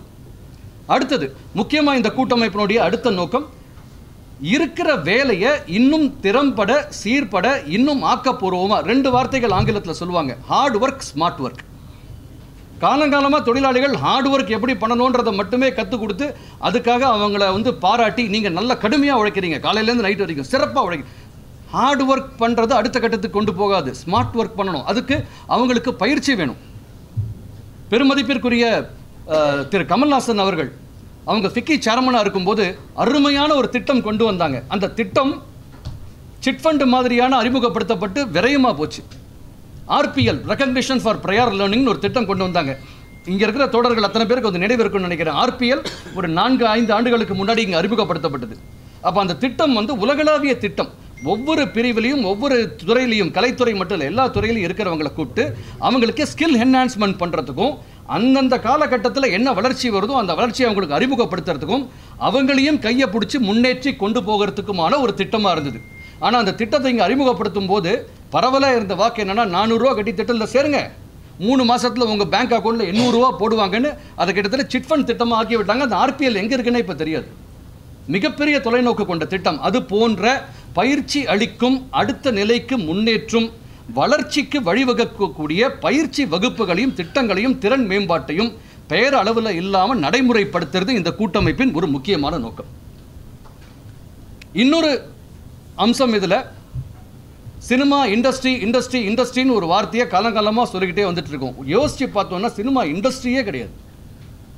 இது ஒரு ஆர்கனைஸ்டு செக்டரான்னு கேட்டிங்கன்னா ஆர்கனைஸ்டு செக்டர் பட்டியலில் சினிமா இண்டஸ்ட்ரி இல்லை. மற்ற இண்டஸ்ட்ரீஸ் இருக்கு, ஏன் ஆர்கனைஸ் செக்டரில் இல்லை? எத்தனை ஆண்டுகளா? அரசாங்கத்துக்கு, எல்லா அரசாங்கங்களுக்கும், எல்லா விதமான ஆட்சி பீடத்தில் இருக்கக்கூடிய ஒரு நிர்வாகங்களுக்கும் ஒரு மேஜர் ரெவென்யூவை கொடுக்கக்கூடிய ஒரு துறையாக கலைத்துறை எத்தனை ஆண்டுகளா, எத்தனை தசாப்தங்களாக இயங்கிக்கிட்டு இருக்கு. ஆனால் இது இன்னும் ஆர்கனைஸ் செக்டரில் வரல. அந்த ஆர்கனைஸ் செக்டருக்கு இதை கொண்டு வரும்போது அந்த ஆர்கனைஸ் செக்டரில் வேலை செய்ய போகிறவங்க அத்தனை பேருக்கும் அரசாங்கத்தின் சலுகைகள் முழுமையாக கிடைக்கும். அதுக்கான வழிவகையை ஏற்கனவே இருக்கிற அமைப்புகள் செய்ய தவறிட்டாங்களோ இல்லை செஞ்சிருந்தா நல்லா இருக்குமோன்னு தோணுது. இப்போ அதை நோக்கி அடுத்த கட்டத்துக்கு முன்னேறதுக்கான ஒரு அமைப்பாகவும் இந்த கூட்டமைப்பு செயல்படுவோன்னு முழுமையாக நம்புகிறோம். அதுதான் எங்கள் எதிர்பார்ப்பு. மூணாவது விஷயம், அங்கே வேலை செஞ்சால் அங்கே மெம்பராக இருந்தால் இங்கே வந்து சேர முடியாதா? நீங்கள் எந்த ஒரு தொழிலாளி எத்தனை சங்கத்தில் வேணால் உறுப்பினராக இருக்கலாம். நீ இங்கே இருக்கணும், இங்கே இருக்கக்கூடாது. 30 நாள் இருக்குது மாதத்தில் ஆவரேஜாக அப்படின்னா 30 நாளில் ஒரு சங்கத்தில் 10 நாள் வேலை கிடைக்குதா, இன்னொரு இடத்துல 10 நாள் வேலை கிடைக்குதா, அங்கே போய் நீ வேலை செய்யணும்னா செய், இங்கே வந்து வேலை செய்யறதுனா செய். இருக்கிற 25,000 தொழிலாளிகளுக்கும் ஒவ்வொரு மாதமும் வேலை கிடைக்குதா? இல்லையே. அப்போ அது கிடைக்கணும். அவங்க எங்கே வேணால் போய் வேலை செய்யட்டும், எங்கெல்லாம் வேலை கிடைக்குதோ அங்கெல்லாம் வேலை செய்யட்டும். இது இன்னொரு விஷயம், அடக்குமுறை ஒடுக்குமுறை. இப்போது பெப்சி அமைப்பை பொறுத்த வரைக்கும், நான் பெப்சி அமைப்பில் ஒரு சங்கத்தில் இன்னும் இருக்கேன், 2 சங்கங்களில் இருக்கேன், ஏற்கனவே பல சங்கங்களில் இருந்திருக்கேன். பல பிரச்சனைகள் வந்திருக்கு. நிதி மோசடி முறைகேடுகள்னு ஒரு குறிப்பிட்ட ஒரு அமைப்பில் ஒரு பிரச்சனைக்காக போய் நாங்கள் பெப்சியை அணுகிறோம், நிர்வாகத்தை. எங்களுக்கு தீர்வு கொடுங்கன்னு கேட்குறோம். ஏன்னா நீங்கள் தான் எங்களுக்கான பிரதான அமைப்பு, உங்களுக்கு நாங்கள் அஃபிலியேஷன் ஃபீஸ் கட்டுறோம் வருஷம், எங்களுக்கு நீங்கள் ஒரு பாதுகாப்பு கொடுங்க, எங்களுக்கு நியாயம் வழங்குங்கன்னு கேட்கும்போது எங்களுக்கு வந்த பதில், பல பேருக்கு பாதிக்கப்பட்டவங்களுக்கு, நூற்றுக்கணக்கானவங்களுக்கு வந்த பதில் என்னன்னா, பெப்சி அதன் இணைந்துள்ள சங்கங்களின் உள்கட்டமைப்பு விவகாரத்தில் தலையிடாது, நீங்கள் என்ன செய்கிறீங்களோ செஞ்சுக்குங்க. அப்போ அஃபிலியேஷன் ஃபீஸ்னு ஒன்று கட்டுறோம், நீங்கள் தலையிடாதுன்ட்டீங்க. பாதிக்கப்பட்டவங்க ரோட்டில் வந்து நிற்கிறாங்க. அவங்க என்ன செய்வாங்க? அவங்க வாழ்வாதாரத்துக்காக, வாழ்வு உரிமைக்காக அடுத்த வாய்ப்புகளை தேடுவாங்க. அப்படிப்பட்ட பாதிக்கப்பட்டவங்களும் இந்த கூட்டமைப்பு இன்னைக்கு உருவாகி நிற்கிறதுக்கான ஒரு முக்கியமான காரணம். ஐயா பெப்சி தலைவர் மரியாதைக்குரிய திரு ஆர் கே செல்வமணி அவர்கள் ஒரு வேண்டுகோள் விடுத்திருக்காங்க. நான் ஒரு வாரம் முன்னாடி ஒரு பத்திரிகையாளர் சந்திப்பு, ஒரு அறிக்கை அவங்கள்ட்ட பார்த்தேன். தென்னிந்திய நடிகர் சங்கம் அமைதியாகவே இருக்காங்க, இந்த விஷயத்தில் தலையிடலை, பிரச்சனை நடந்துட்டு இருக்கு, சுமூகமாக பேசி தீக்க நீங்கள் வாங்கன்னு. ஐயா, உங்களுடைய அமைப்பில் உங்கள் கூட இணைஞ்சிருக்கிற சங்கங்களில் உங்களுக்கு வருஷம் ஃபீஸ் கட்டி உங்களுக்காக உழைச்சி சம்பாதிச்சு அதில் ஒரு பங்கை கொடுக்குற தொழிலாளிகள் அவங்களுக்கு தீர்வு கேட்டு வரும்போது உங்கள் விஷயத்தில் நான் தலையிட முடியாது போன்னு துரத்தி விடுறீங்க, வாசலில் நிற்க வச்சு. இன்னைக்கு உங்களுக்கு ஒரு பிரச்சனை வரும்போது வேற இருக்கிற எல்லாரையும் கூப்பிட்டு அரசாங்கத்துக்கு கடிதம் எழுதுறாங்க, நீங்கள் வாங்க எங்களுக்கு உதவி செய்ய வாங்கன்னு. எப்படி, என்ன, எந்த அடிப்படை இது? நீங்கள் உங்களை சேர்ந்தவங்களுக்கு உதவ மாட்டீங்க, கை கொடுக்க மாட்டீங்க, காப்பாற்ற மாட்டீங்க, மற்றவங்க காப்பாற்றுவாங்கன்னு எதிர்பார்க்கலாமா? ஒன்றிணைஞ்சு செயல்பட வேண்டிய ஒரு இண்டஸ்ட்ரியில் இந்த பிளவுக்கு காரணமாக யாருமே இருந்துடக்கூடாதுங்கிறது ஒரு கோரிக்கை. ரொம்ப முக்கியமாக இந்த கூட்டமைப்பு சார்ந்திருக்கக்கூடிய தொழிலாளிகள் அத்தனை பேரும் இது முறையாக பதிவு செய்யப்பட்ட அமைப்பா, இந்த அமைப்பை சேர்ந்தவங்களுக்கு தொழில் பாதுகாப்பு கிடைக்குமா, இவங்களுக்கு வேலை வாய்ப்பு, நாங்கள் இதை நம்பி வந்தோன்னா எங்களுக்கு நாளைக்கு வேலை வாய்ப்பு நிச்சயமாக இருக்குமா? இந்த கேள்விகளுக்கான பதிலை இன்னும் வெகு சில நாட்களில் அத்தனை பேரும் ஒரு செயல்பாடாக பார்க்க போகிறீங்க. மிக விரைவிலேயே வேலைகள் துவங்க போது இந்த கூட்டமைப்பை இப்போ சேர்ந்துக்கிட்டு இருக்கிற ஸ்க்ரூட்டினியில் ஏறத்தாழ ஒரு 2500 விண்ணப்பங்கள் இருக்குன்னு நினைக்கிறேன். ஏற்கனவே வந்த விண்ணப்பங்கள் ஒரு 3000 சொச்சம், மொத்தம் 5000 சொச்சம். இப்போ இது அத்தனையும் போக இன்னும் புதுசாக இணையிற எங்களுக்கு விண்ணப்பங்கள் தினம் வந்துட்டு இருக்கு. என்னன்னா, நாங்கள் அனுபவம் இல்லாதவங்க, எங்களுக்கு பயிற்சி தரீங்களா, நாங்களும் வேலை செய்யணும் அப்படின்னு. வேலை தெரியாதவங்களை கூப்பிட்டு வேலை செய்கிறீங்கன்னு சொல்ல முடியாது. ஆட்டோ ஓட்ட தெரிஞ்சவங்க தான் ஆட்டோ ஓட்டுறாங்க, ஃப்ளைட் ஓட்ட தெரிஞ்சவங்க தான் ஃப்ளைட் ஓட்டுறாங்க. இந்த தொழிலில் ஒரு வேலையாக போய் வேலை செய்ய போகிறாங்கன்னா அவங்களுக்கு அந்த திறமைசாலிகளை மட்டும் தேர்ந்தெடுக்க போகிறோம். அல்லது திறமைசாலிகளாக இல்லாமல் ஆர்வம் நல்லா இருந்து கற்றுக்கக்கூடிய திறமை இருக்கிறவங்களுக்கு பயிற்சி கொடுத்து திறமைசாலிகள் அனுபவம் வாய்ந்தவங்களோட இணைஞ்சி அவங்களையும் களத்துக்கு அனுப்பி அவங்களையும் பயிற்சி கொடுக்க போகிறோம். இது எங்களுடைய திட்டம். இதில் யாருக்கும் எதிராகவும் மாற்றாகவும் செயல்படுறது எங்கள் எண்ணம் இல்லை. ஒரு பெரிய அளவிலான பேரமைப்பு ஒரு இடத்துல இயங்கிக்கிட்டு இருக்கு. நீங்கள் பக்கத்து தெருவில் கடை வச்சுருக்கீங்க, நாங்கள் இந்த தெருவில் கடை வச்சுருக்கோம். நீங்கள் மெயின் ரோட்டில் கடை வச்சுருக்கீங்க, நாங்கள் சப் ரோட்டில் கடை வச்சுக்கிறோம். எந்த கடைக்கு போகணுங்கிறது தீர்மானிக்கிறது அவங்களுடைய விருப்பம். இந்த முயற்சிக்கு ஒரு பெரும் தூணாக இருந்து எங்களை வழிநடத்திட்டு இருக்கிற தமிழ் திரைப்பட தயாரிப்பாளர்கள் சங்கத்திற்கும் அதன் தலைமை நிர்வாகிகளுக்கும் மீண்டும் ஒரு முறை என்னுடைய சிரம் தாழ்ந்த நன்றி கலந்த வணக்கங்கள். எங்களை வழிநடத்த ஒரு அருமையான தலைவர், தொழிற்சங்கத்தின் ஆணிவேர் தெரிஞ்சவர், தொழிற்சங்கங்கள் எப்படி செயல்படணுங்கிற நுணுக்கங்கள் தெரிஞ்சவர், எல்லாரையும் அரவணைச்சிக்கிட்டு போகக்கூடிய பண்பு இருக்கக்கூடிய ஐயா அழகன் தமிழ்மணி அவர்கள் வழிநடத்துதல்ல, செயலாளர் திரு பாபு அவர்கள் வழிநடத்துதல்ல. ஏன்னா பல்லாண்டு காலமாக போராடிக்கிட்டு இருக்காரு. எந்த விதமான பலனையும் எதிர்பார்க்காம பாதிக்கப்பட்ட தொழிலாளர்கள், புதியவர்கள், அவங்களுக்கு வாழ்வாதாரம் பாதிக்கக்கூடாதுங்கிற காரணத்துக்காக அவங்க எல்லாரையும் அரவணைச்சி கொண்டு போகிறதுக்காக அவ்வளவு தூரம் அவர் போராடிக்கிட்டு இருக்காரு. அப்படிப்பட்டவர் கூட இந்த இடத்துல உட்கார்ந்து இந்த கூட்டமைப்பில் நானும் ஒரு சிறு பங்கு வகிக்கிறது எனக்கு மிகப்பெரிய பெருமையாகவும் கௌரவமாகவும் இருக்குது. தொடர்ந்து செயல்படுவோம், அடிக்கடி சந்திப்போம், அடுத்தடுத்த அப்டேட்ஸ் என்ன வருதோ அதை கொடுப்போம். இது யாருக்கும் எதிராகவும் யாரையும் அழிக்கிறதுக்குமான சங்கம் இல்லை. இன்னொரு முக்கியமான விஷயம், வேலையை நிறுத்துறதுக்கும் ஊதியத்தை தடுக்கிறதுக்குமான கூட்டமைப்பாக இது செயல்படாது. எல்லாருக்கும் வேலை நடக்கிறதுக்கும் வாழ்வாதாரம் அமையறதுக்கும் யாரையும் பாதிக்காம ஒத்துழைப்போடு ஆதரவளித்து போகிறதுக்கான ஒரு நல்ல அமைப்பாகவும் பாலமாகவும் இந்த அமைப்பு விளங்கும்னு உறுதியளிக்கிறேன். நன்றி, வணக்கம். பண்ணியிருக்கோம். இது ஸ்டார்ட் பண்ணி இது தயாரிப்பாளர் சங்கத்தினுடைய ஒத்துழைப்போடு தான் நாங்கள் ஸ்டார்ட் பண்ணியிருக்கோம். ஏன்னா ஸ்டார்ட் பண்ணிவிட்டு எங்களுக்கு வேலை இல்லைன்னா ரொம்ப கஷ்டப்படக்கூடாது இல்லையா? அதனால் தயாரிப்பாளர் சங்கத்தில் நிர்வாகிகள் எல்லாம் ஒரு அணுகுமுறை போயிட்டு கேட்டு அதுக்கப்புறம் தான் இந்த சங்கத்தையே நாங்கள் ஸ்டார்ட் பண்ணோம். தைரியமாக உங்கள் கையில் ஒப்பந்தம் போட்டுன்னு உத்தரவு கொடுத்துருக்கார் தலைவர். ஒன்றும் இல்லை, என்னுடைய படம் மொழி விருந்துன்னு கொடைக்கானலில் படம் ஷூட்டிங் போயின்னு இருக்குது. ஒரு மாதம் ஷெட்யூல் ஒரே ஷெட்யூலாக எடுத்துன்னு இருக்கும்போது இந்த பிரச்சனை இருக்கும்போது என்ன செய்கிறாங்க, என் படத்துக்கு இல்லை நீங்கள் லெட்டர் எழுதி கொடுத்தா தான் வேலை செய்வாங்க அப்படின்னு சொல்லிட்டு ஒரு சில பேர் முக்கியமான நம்பர்கள்லாம் அங்கே ஷூட்டிங்கில் கேட்குறாங்க. 150 பேர் வேலை செய்கிறாங்க. நைட் 10 டே பாவம் தொழிலாளர்கள் அவ்வளோ கஷ்டப்பட்டு வேலை செய்கிறாங்க. எந்த ஒரு பேமெண்ட்டெல்லாம் 2 நாளைக்கு ஒரு நாள் பேமெண்ட் ரிலீஸ் பண்ணியிருக்கோம். அந்த தொழிலாளருக்கு எல்லோரும் ஒன்றா சேர்ந்து ஏங்க நல்லா ப்ரொடியூசரு காசு கொடுத்துன்னு இருக்குது, இங்கே எதுக்குங்க இப்படி கஷ்டப்படுறீங்களே, நாங்கள் நல்லா இருக்குது, வேலை இல்லாமல் இருந்தோம், இப்போ தான் சார் வேலை கொடுத்துருக்காரு, அந்த ப்ரொடியூசர் ஏங்க இப்படி கெடுக்குறீங்க அப்படின்னு சொல்லிட்டு ரொம்ப வற்புறுத்தி அந்த பெப்சி தொழிலாளர்களே சொல்கிறாங்க. சொல்லி அவங்க கேட்கல, லெட்டர் கொடுத்தா தான் நீங்கள் ஷூட்டிங் பண்ணணும்னு சொல்கிறாங்க. நான் என்ன சொன்னேன், நிர்வாகம் பகை இருந்தாலும் தொழிலாளர்கள் எனக்கு பகை இல்லை, நான் கண்டிப்பாக லெட்டர் தரேன். அதை என்னன்னாக்கா அவங்க என்ன கேட்குறாங்க, எங்களுடைய தொழிலாளர்களை போட்ட அக்ரிமெண்ட் படி நீங்கள் காசு கொடுக்கணும் அப்படின்ட்டு டெய்லி கொடுத்துருந்தாப்பா இருக்கேன், கொடுக்காம இல்லையாப்பா, இல்லைங்க நீங்கள் லெட்டர் எழுதி கொடுத்துருங்க அப்படின்னு வற்புறுத்துறாங்க. யாரும் தொழிலாளர் கேட்கல, முக்கியமான நிர்வாகிகள் தான் இந்த வார்த்தையெல்லாம் கேட்குறாங்க. உடனே லெட்டர் எழுதி, ஏன்னா இவங்க 150 பேருடைய வாழ்வாதாரம் போகக்கூடாதுன்னு சொல்லிட்டு உடனே லெட்டர் எழுதி கொடுத்து அதுக்கப்புறம் தான் ஷூட்டிங் முடிச்சுட்டு போன வாரம் நாங்கள் வந்தோம். இப்படி ஒவ்வொரு பிரச்சனையும் இருக்குது. ஒன்றும் இல்லை, சிம்பிளாக இன்றைக்கி பேசுகிறாரு ஒரு முக்கியமான எங்கள் தயாரிப்பாளர் ஒரு அதாவது மூத்த தலைவர் அவர் சொல்கிறார், நிரந்தர முதல் தலைவராக இருப்பார் எங்கள் பெப்சியில். அவர் சொன்னாவே அது ஏதோ காரணம் இருக்கும். நிரந்தரனாக்கா என்ன, குயிக்காக அவர் அவுட் ஆகிடுன்ற கதையில் பேசுகிறாரு அவர். அதனால் நான் அந்த மாதிரியெல்லாம் சொல்ல வரல. ஏன் சொல்ல வரேன்னா, எப்போவுமே தன்னுடைய தாய் சங்கத்தை தாழ்த்துவாக பேசக்கூடாது.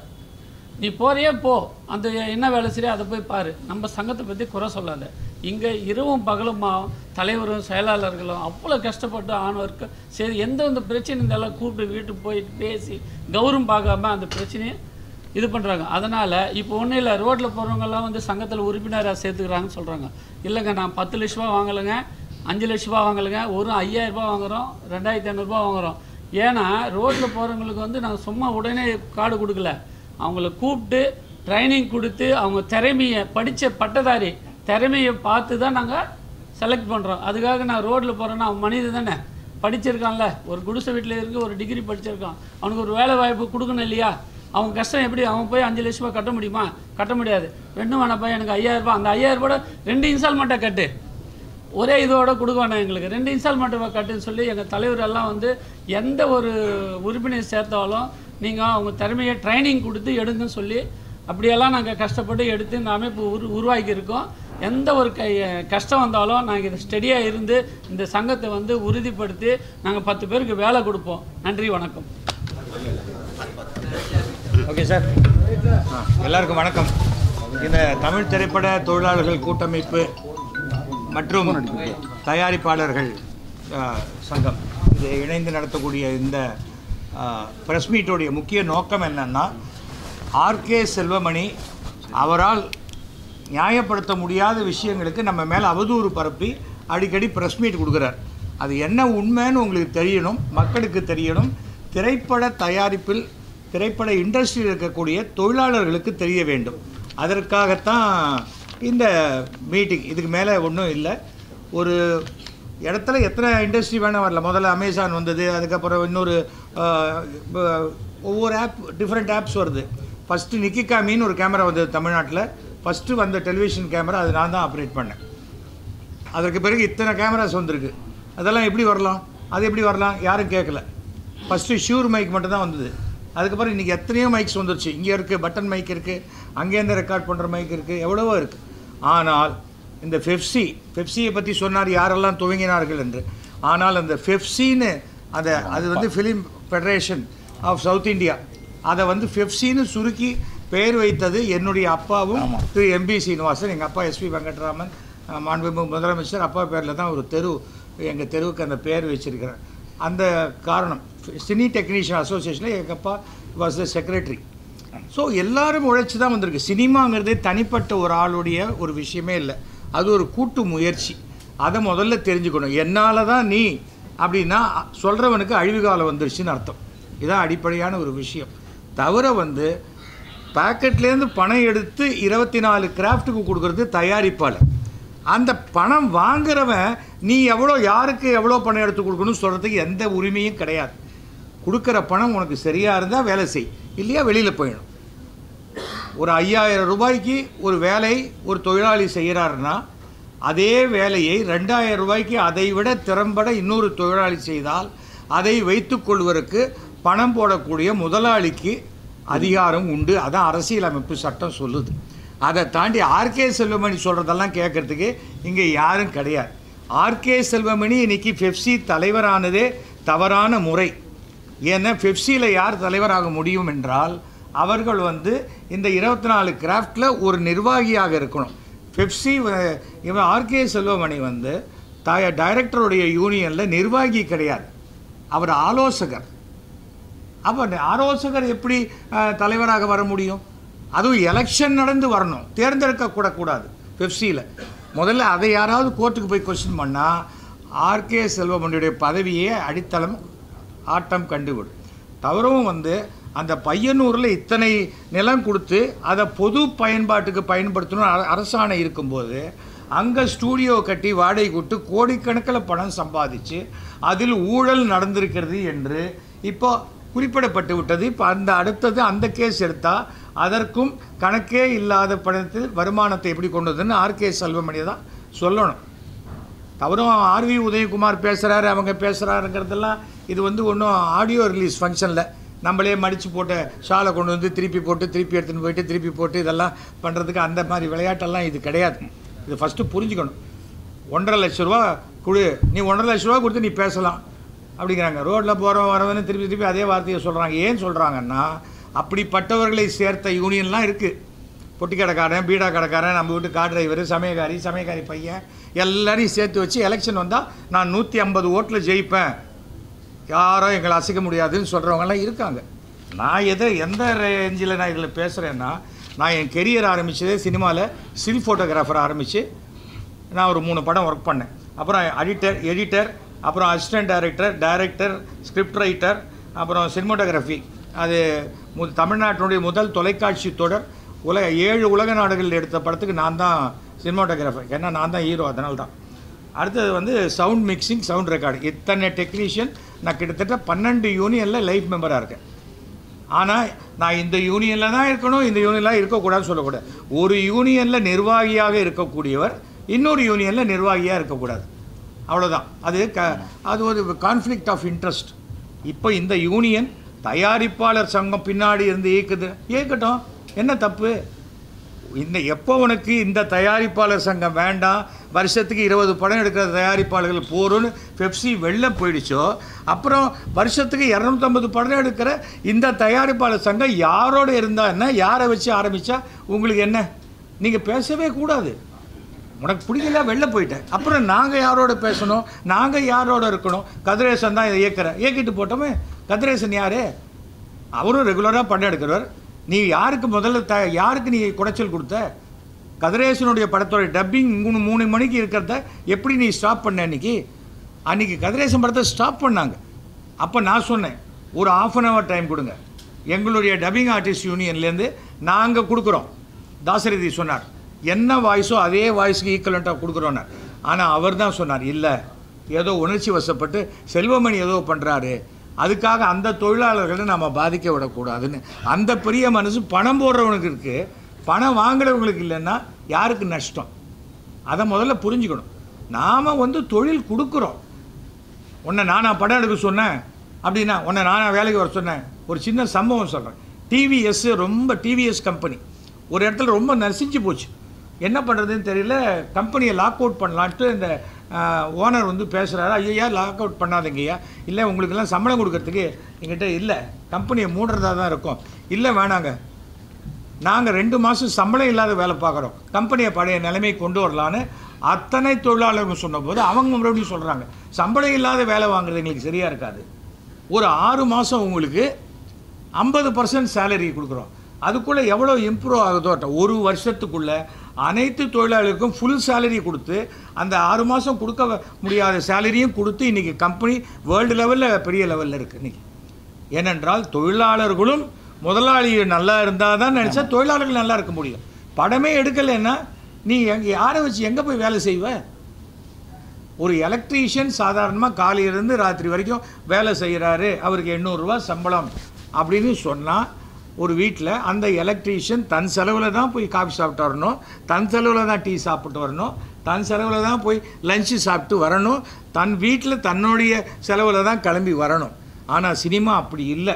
வீட்டுக்கு வண்டி அனுப்பிச்சு கூட்டிகிட்டு வந்து இட்லி, வடை, பூரி, பொங்கல், 2 விதமான சட்னி செய்து அதில் 2 திட்டு அந்த ப்ரொடக்ஷன் பாய்க்கு, என்னது இது 2 வகை தான் போட்டிருக்கேன் அப்படின்னு இத்தனையும் வாங்கிட்டு லஞ்சு வெஜிடேரியன் நான் வெஜிடேரியன் எல்லாம் கொடுத்து வெளியில் வாங்குகிற சம்பளத்தை விட அதிகமாக கிடைக்குது. அப்படிப்பட்ட ஒரு முதலாளிகளுக்கு நீ அதை உப்பிட்ட வரை உள்ளளவும் நினை அப்படின்னு சொல்லுவாங்க. அது வெறுமனே உப்பு மட்டும் கொடுக்கல, அவங்க சம்பளத்தெல்லாம் கொடுத்து அதற்கு மேலே இவங்க வெளில போய் சாப்பிட்டு வந்தால் லேட் ஆகிடுமே அப்படிங்கிற ஒரு எண்ணத்தில், நல்ல எண்ணத்தில் பண்ணப்படுவது என்ன ஆயிடுச்சு, எக்ஸப்ஷன் எல்லாம் ரூல் ஆக்கி ஒரு 3 இடத்துல எங்கேயுமே மனிதாபிமானமே பார்க்க மாட்டாங்க. ஒன்று சுடுகாடு, 6000 ரூபா வச்சா பணம் வேகும்பா அப்படின்னா என்ன செய்வான் அவன்? அதை இது அடமானம் வச்சு இருக்கிறவன் செத்து அந்த பணத்தை கட்டி அந்த பணம் அது நல்லபடியாக போய் அமைச்சிடலாம் அப்படின்னு. 2வது கல்யாணம், இந்த வெள்ளி சொம்பு கட்டுக்கலைன்னா மாப்பிள்ளை தாலி கட்ட மாட்டாராம். சரி போடு, அதை ஒத்துட்டு அதை கொண்டு சொம்பை கொடு, அப்புறம் பிடிச்சி உள்ளே போடுறான், வேற விஷயம். 3வது சினிமா,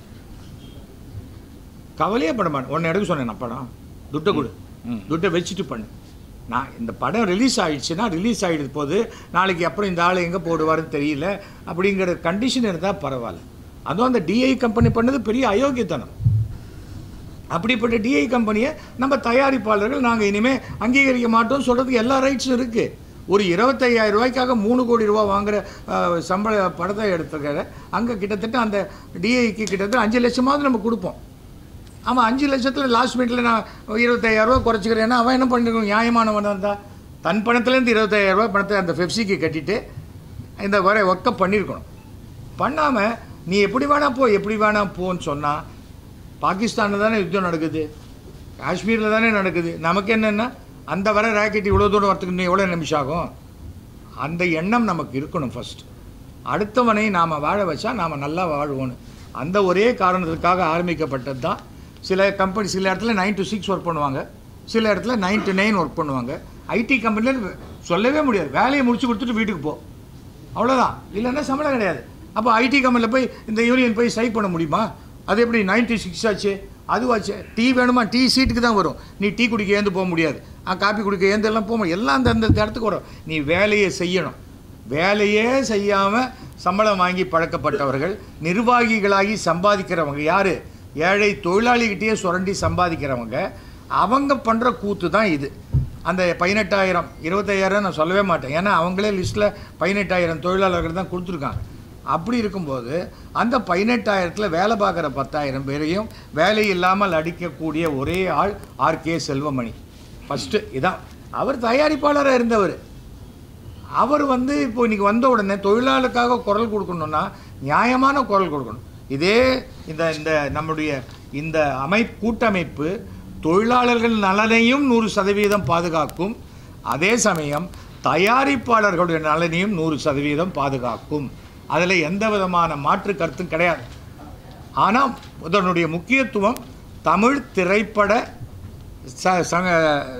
சினிமாவை பொறுத்த வரைக்கும் திரைப்படங்களில் முதல் உரிமை தமிழ் திரைப்பட தயாரிப்பாளர் சங்கத்துக்கும். அதற்கு பிறகு பெப்சியில் ரொம்ப ரேட் அதிகமாக இருக்குது, நீங்கள் வாங்க, நீங்கள் எங்களுக்கு ஒர்க் பண்ணுங்கன்னு சொன்னால் அது யாராக இருந்தாலும், நடப்பு தயாரிப்பாளர் சங்கத்தில் கூட அவனே 100 கோடிக்கு இருக்கிறான், அதுக்காக வந்து 20 கோடி தூக்கி சாக்கடையில் போடணுமா? அவசியம் இல்லையே. அந்த 20 கோடி அவர் மிச்சப்படுத்தணுன்னா இங்கே வரேன்னா வரட்டும், அவருக்கும் வேலை செய்வோம். அதே போல் சின்ன திரையில் இருக்கக்கூடிய எந்த அமைப்புக்கும் நம்ம வேலை செய்வோம். இப்போது நமக்கு ஆளே வரமாட்டேன்னு நினச்சாங்க, கணபதி தெரு, சின்ன தெரு, இந்த ஆஃபீஸு கமலக்கண்ணன் ஆஃபீஸ் சின்னதுன்னாங்க. ஆனால் 5000 பேர் வந்திருக்காங்க, இன்னும் 3000 பேர் வெயிட்டிங். எல்லோரும் தொழில் தெரிந்தவர்கள், தொழில் கற்றுக்கிறதுக்கு வரல. இந்த பீடா கடைக்காரன் ரோட்டில் அவங்களெல்லாம் நாங்கள் சேர்க்கலை. நாங்கள் தொழில் தெரிந்தவர்கள் மட்டும்தான் சேர்த்துருக்கோம். தொழில் தெரிந்தவர்கள் மட்டும் வேலைக்கு போவாங்க. சில பேர் கேட்டாங்க 10ஆம் தேதி வச்சுட்டு வைக்கல, அவங்கள நடத்த இல்லை, அமைச்சர் தேதி கிடைக்கல, அவ்வளோதான் விஷயம். நாளைக்கு ஷூட்டிங் போகிறாங்க, நாளைக்கு ஷூட்டிங் போகிறது நம்மக்கிட்டேருந்து ஆள் போகிறாங்க. 14ஆம் தேதி அவர் ஷூட்டிங் நிறுத்திட்டோம், 14ஆம் தேதி எங்கள் ஷூட்டிங் நடத்தி காட்டுவோம். இங்கே அவ்வளோதான். ஷூட்டிங் நடத்த மாட்டேன்னு சொல்கிறதுக்கு அது எதுக்கு ஒரு அமைப்பு? நான் ஷூட்டிங்கை நடத்தி காட்டுறேன், வேலை செஞ்சு கொடுக்குறேன், ஒரு 2 நாள் கழிச்சு பணம் கொடுன்னு சொன்னால் உண்மையான தொழிலாளி. அதை விட்டுட்டு இப்படி பண்ணுறது சரியா? ஆர்கே செல்வமணி தன்னுடைய தகுதியான இடத்தை தக்க வைப்பதற்கு உண்டான முயற்சி. அரசை வந்து நாங்கள் முதலமைச்சர்கிட்ட போய் பேரணியாக போய் முதலமைச்சர்கிட்ட போவோம். அவர் தான் எல்லாருக்குமான முதலமைச்சராச்சே. அவர்னு ஆர்கே செல்வமணிக்கு மட்டுமா முதலமைச்சர்? மு.க. ஸ்டாலின் அவர்கள் தான் எங்களுக்கெல்லாம் முதலமைச்சர் இல்லையா? அவர்கிட்ட போய் இதான் நியாயம் சொல்லணும். தவிர வந்து இந்த யூனியன் தமிழக அரசால் அங்கீகரிக்கப்பட்ட இந்த கூட்டமைப்பு இது. இதில் இருக்கிற யூனியன் எல்லாமே தமிழக அரசால் அங்கீகரிக்கப்பட்ட யூனியன். நான் 30 வருஷமாக தமிழ்நாடு சின்னத்திரை வாய்ஸ் ஆர்டிஸ்ட் யூனியன் வந்து நாங்கள் ஆரம்பித்து 10 வருஷம் ஆச்சு. நான் நிறுவன தலைவர், தாசரதி இப்போ செக்ரட்டரி. 30 வருஷமாக தமிழ்நாடு சின்னத்திரை நடிகர்கள் சங்கம் அது நான் நடத்திக்கிட்டு இருக்கேன். நான் தான் நிறுவன தலைவர். அப்போ சொன்னாங்க அது இருக்கே, அது இருக்கேன், அது இருந்தானே, இது இருந்தானே, அது பாட்டுக்கு அது, இது பாட்டுக்கு இது. ஒரு வருஷத்துக்கு 4 லட்சம் இன்ஜினியரிங் ஸ்டூடெண்ட் வெளில வராங்க. நீங்கள் எவ்வளோ பேர் வந்தாலும் நாங்களே வேலை செய்வோம் 95 வயசு வரைக்கும்னு யாராவது சொல்ல முடியுமா?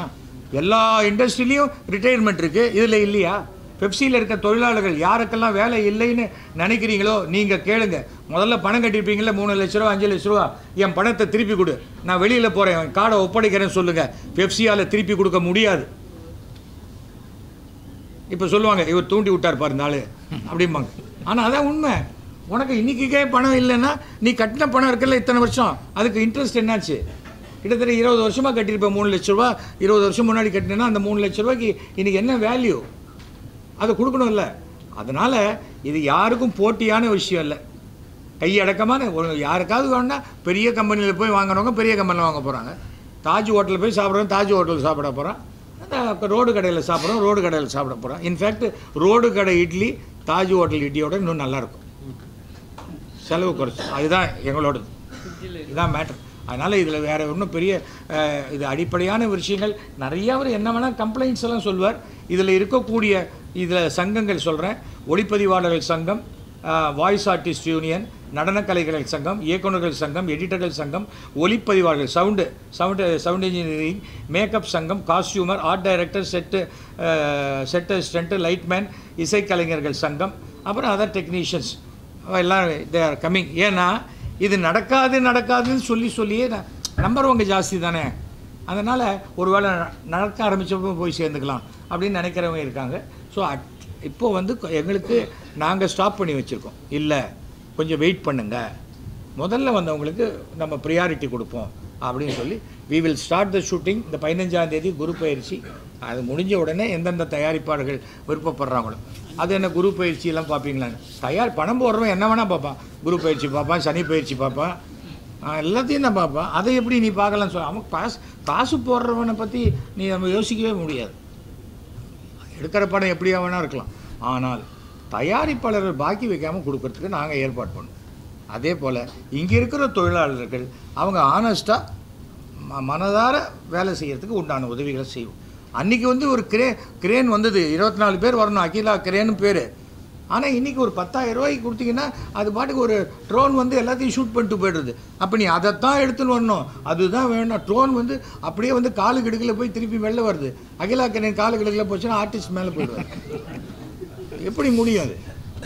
நம்ம டெக்னாலஜி வந்துடுச்சு, அதுக்கேற்ற மாதிரி நம்மளை அடாப்ட் பண்ணிக்கணும். ஆனால் சினிமா என்பது, நான் சென்சார் போர்டில் இருக்கும்போது சொன்னேன், எல்லா ப்ரொடியூசரையும் அழிக்கிற மாதிரி கத்திரிக்கோலை வச்சுட்டு எப்படி வெட்டலான்னு பார்க்காதீங்க. தயாரிப்பாளர்களுக்கு இங்கே வரலைன்னா இந்த இதுக்கு சென்சார் போர்டுக்கே வேலை இல்லை. எது நியாயமோ அதை செய்யணும்னு சொல்லுவேன். அதே போல் தயாரிப்பாளர்கள் இல்லை என்றால் 24 கிராஃப்ட்டும் கிடையாது. அப்புறம் வீட்டில் தான் எலக்ட்ரீஷியன் வேலை இருக்குதான்னு பார்க்கணும், நான் உங்கள் வீட்டில் கால் டிரைவராக வரேனான்னு பார்க்கணும், அவ்வளோதான். என் படத்தில் இது நடந்தது. சில தயாரிப்பாளர்கள் கொஞ்சம் அது அளவு கடந்த பாசம். என்னுடைய படத்துக்கு ஒரு டப்பிங் ஆர்டிஸ்ட்டுக்கு மகாலட்சுமின்னு ஒரு வேலை போட்டிருக்கோம், ஹீரோயினுக்கு பேசுகிறாங்க. இந்த வேறு யூனியன்லேருந்து ஒருத்தர் வந்தார், எங்கள் யூனியனில் இருக்கிற ஆர்டிஸ்ட் போடலையானார். இல்லைங்க இந்த ஆர்டிஸ்ட் சூட்டபுளாக இருக்குது அப்படின்னு. இல்லை நாங்கள் அவங்கள எங்கள் யூனியன்லேருந்து நீக்கிட்டோம், பரவாயில்ல சேர்த்துக்காங்க அப்படின்னு. இல்லை இவங்க போடக்கூடாது அப்படின்னா. போடக்கூடாதுன்னு சொல்கிறல்ல, இந்த படத்துக்கு 3.5 கோடி ரூபா, முரளி தான் ப்ரொடியூசர், எனக்கு வந்து 3.5 கோடி ரூபா கொடு. அப்போவும் மகாலட்சுமி வாய்ஸோடு தான் இந்த படத்தை உனக்கு கொடுப்பேன், அதுக்கு பிறகு இந்த வாய்ஸை மாற்றிட்டு நீ வேறு வாய்ஸை போட்டுரும். ஆனால் இதுதான் இன்னொரு படி ஏறினாங்க. அடுத்த படி ஏறினா நான் போலீஸில் கம்ப்ளைண்ட் கொடுத்துருவேன், இந்த ஸ்டூடியோ ராத்திரி 9 மணி வரைக்கும் நான் புக் பண்ணியிருக்கேன், இறங்கு கீழே அப்படின்னு. உடனே அவங்க தலைவருக்கு ஃபோன் பண்ணாங்க, அவங்ககிட்ட ஏன்பா உனக்கு ஒம்பு, கிளம்பி வா அப்படின்னு. ஒரு காஃபி வச்சுருக்கேன், நான் டப்பிங் பேசுகிறேன், ப்ரொடக்ஷன் பாய் போடலையேங்கிறேன். என் காஃபியை நான் விட்டு நான் குடிக்கிறதுக்கு நான் எதுக்கு ஒரு பாய் போடணும்? நம்ம வீட்டில் பண்ணுவீங்களா சொல்லுங்கள்? எதுக்காக அடுத்தவன் காசில் குளிர் காயறதோ, அடுத்தவன் காசில் கும்மி அடிக்கிறதோ எப்படி சரியாக வரும்? நமக்கு வராது. நான் இன்னி வரைக்கும் ஒரு படத்துலையும் கன்வீனியன்ஸ் வாங்கினது கிடையாது, எனக்கு அசிஸ்டன்ஸ் கிடையாது, எதுவுமே கிடையாது. நல்லா தான் இருந்திருக்கேன். அதுக்கு சொல்கிறேன், நீ அடுத்தவன் காசுக்கு ஆசைப்படாத வரைக்கும் நம்ம நல்லா இருப்போம். ஆனால் தொழிலாளிகளுடைய உழைப்பை அப்படியே நிறுத்தி மிரட்டி அந்த 14ஆம் தேதி அன்றைக்கி நான் பண்ண மாட்டேன், பண்ணாத. ஆரம்பத்துலேயும் திருப்பி பாருங்க, பெப்சி தான் வேலை செய்ய மாட்டேங்கிறாங்க. நாங்கள் யாருமே தொழில் கொடுக்க மாட்டேன்னே சொல்லலை. நல்லவனாக இந்த அரசுக்கு காட்டிக்கொள்வதற்கும், ஏன்னா அவரை எந்த அரசை சேர்ந்தவர்னு எல்லாருக்கும் தெரியும். அப்படி இருக்கக்கூடியவர் இதை அரசியலாக்க பார்க்க முயற்சி செய்கிறார். எந்த அமைப்பு சினிமாவுக்கு வந்தாலும் அந்த அமைப்புக்கு அரசு ஆதரவு தேவை. இதில் கட்சியெல்லாம் கிடையாது. இந்த ஸ்டேஜ்லேயே எத்தனையோ கட்சியில் இருக்கலாம், அது ஓட்டு போடும்போது தான் தெரியும், அது வரைக்கும் இல்லை. ஆனால் இதை எல்லாத்தையும் அரசியலாக்கணும் பார்க்கணும், நான் மட்டும் பேசுவேன்னு பார்க்கணும், அதெல்லாம் சரியான வாதமே கிடையாது. அதனால் இதோடைய நோக்கம் என்னென்னா, இப்போவும் இதனுடைய அழைப்பு விடுறோம். சினிமாவில் வேலை செய்யக்கூடிய ஆசைப்படக்கூடிய எழுத்தாளர்களாக, இயக்குநர்கள், யாராக எந்த டிபார்ட்மெண்ட்டாக இருந்தாலும் நீங்கள் வாங்க, எங்கள் யூனியனில் மெம்பர்ஷிப்பை எடுத்துக்கோங்க. எங்களில் மேக்ஸிமம் 10,000 ரூபா தான் இங்கே, அதுக்கு மேலே கிடையாது. 5,000 ரூபா இல்லை, 10,000 ரூபா நாங்களே வாங்கிட்டு சும்மா மாற்றி சொல்லிட்டு நீங்கள் எங்களுக்கு 5,000 ரூபா நஷ்டப்படுத்துறீங்க. ஏன்னா அது வந்து ஆக்சுவலாக இருக்குது, எதையுமே நம்ம குறைச்சி சொல்ல வேண்டிய. ஏன்னா 3 லட்சம் 5 லட்சம் வாங்கினா 10,000 ரூபா வாங்குறதுக்கும் அதுக்கும் எவ்வளோ சம்மந்தம்? எதுக்கான? ஏன்னா திடீர்னு அப்படி பண்ணால் வச்சுக்கோங்களேன், இது புதிதான கலவையில் வந்த பேஸ்ட்டுக்கிறான், அப்போ இத்தனை நாள் ஏன் பழைய கலவையில் எனக்கு விற்ற அப்படின்னு கேட்க முடியுமா? அது மாதிரி தான் இது நம்ம பண்ணுறோம். இது நியாயமான ஒரு விஷயத்துக்காக செய்து கொண்டிருக்கிறோம். சினிமா நல்லா இருக்கணுங்கிறதுக்காக பண்ணுறோம். சினிமாவில் யார் வந்து படம் எடுக்கணும், யார் படம் வெற்றி அடையணும் எல்லாம் இறைவன் தீர்மானிப்பான். ஆனால் எதுவாக இருந்தாலும் சட்டப்படி செய்யக்கூடிய யாரையும் தடுப்பதற்கு இன்னொரு குரூப்புக்கு உரிமை இல்லை. அது பேர் என்ன தெரியுமா? கூட்டம் இருக்கேன்னு பண்ணால் ரவுடியிசம்னு பேர். அந்த ரவுடியிசம் இங்கே செல்லாது. அதுவும் தமிழ் திரைப்பட தயாரிப்பாளர்கள்கிட்டையும் அந்த ரவுடியிசம் செல்லாது. இந்த நம்முடைய புதிய கூட்டமைப்பிலையும் அது செல்லாது என்பது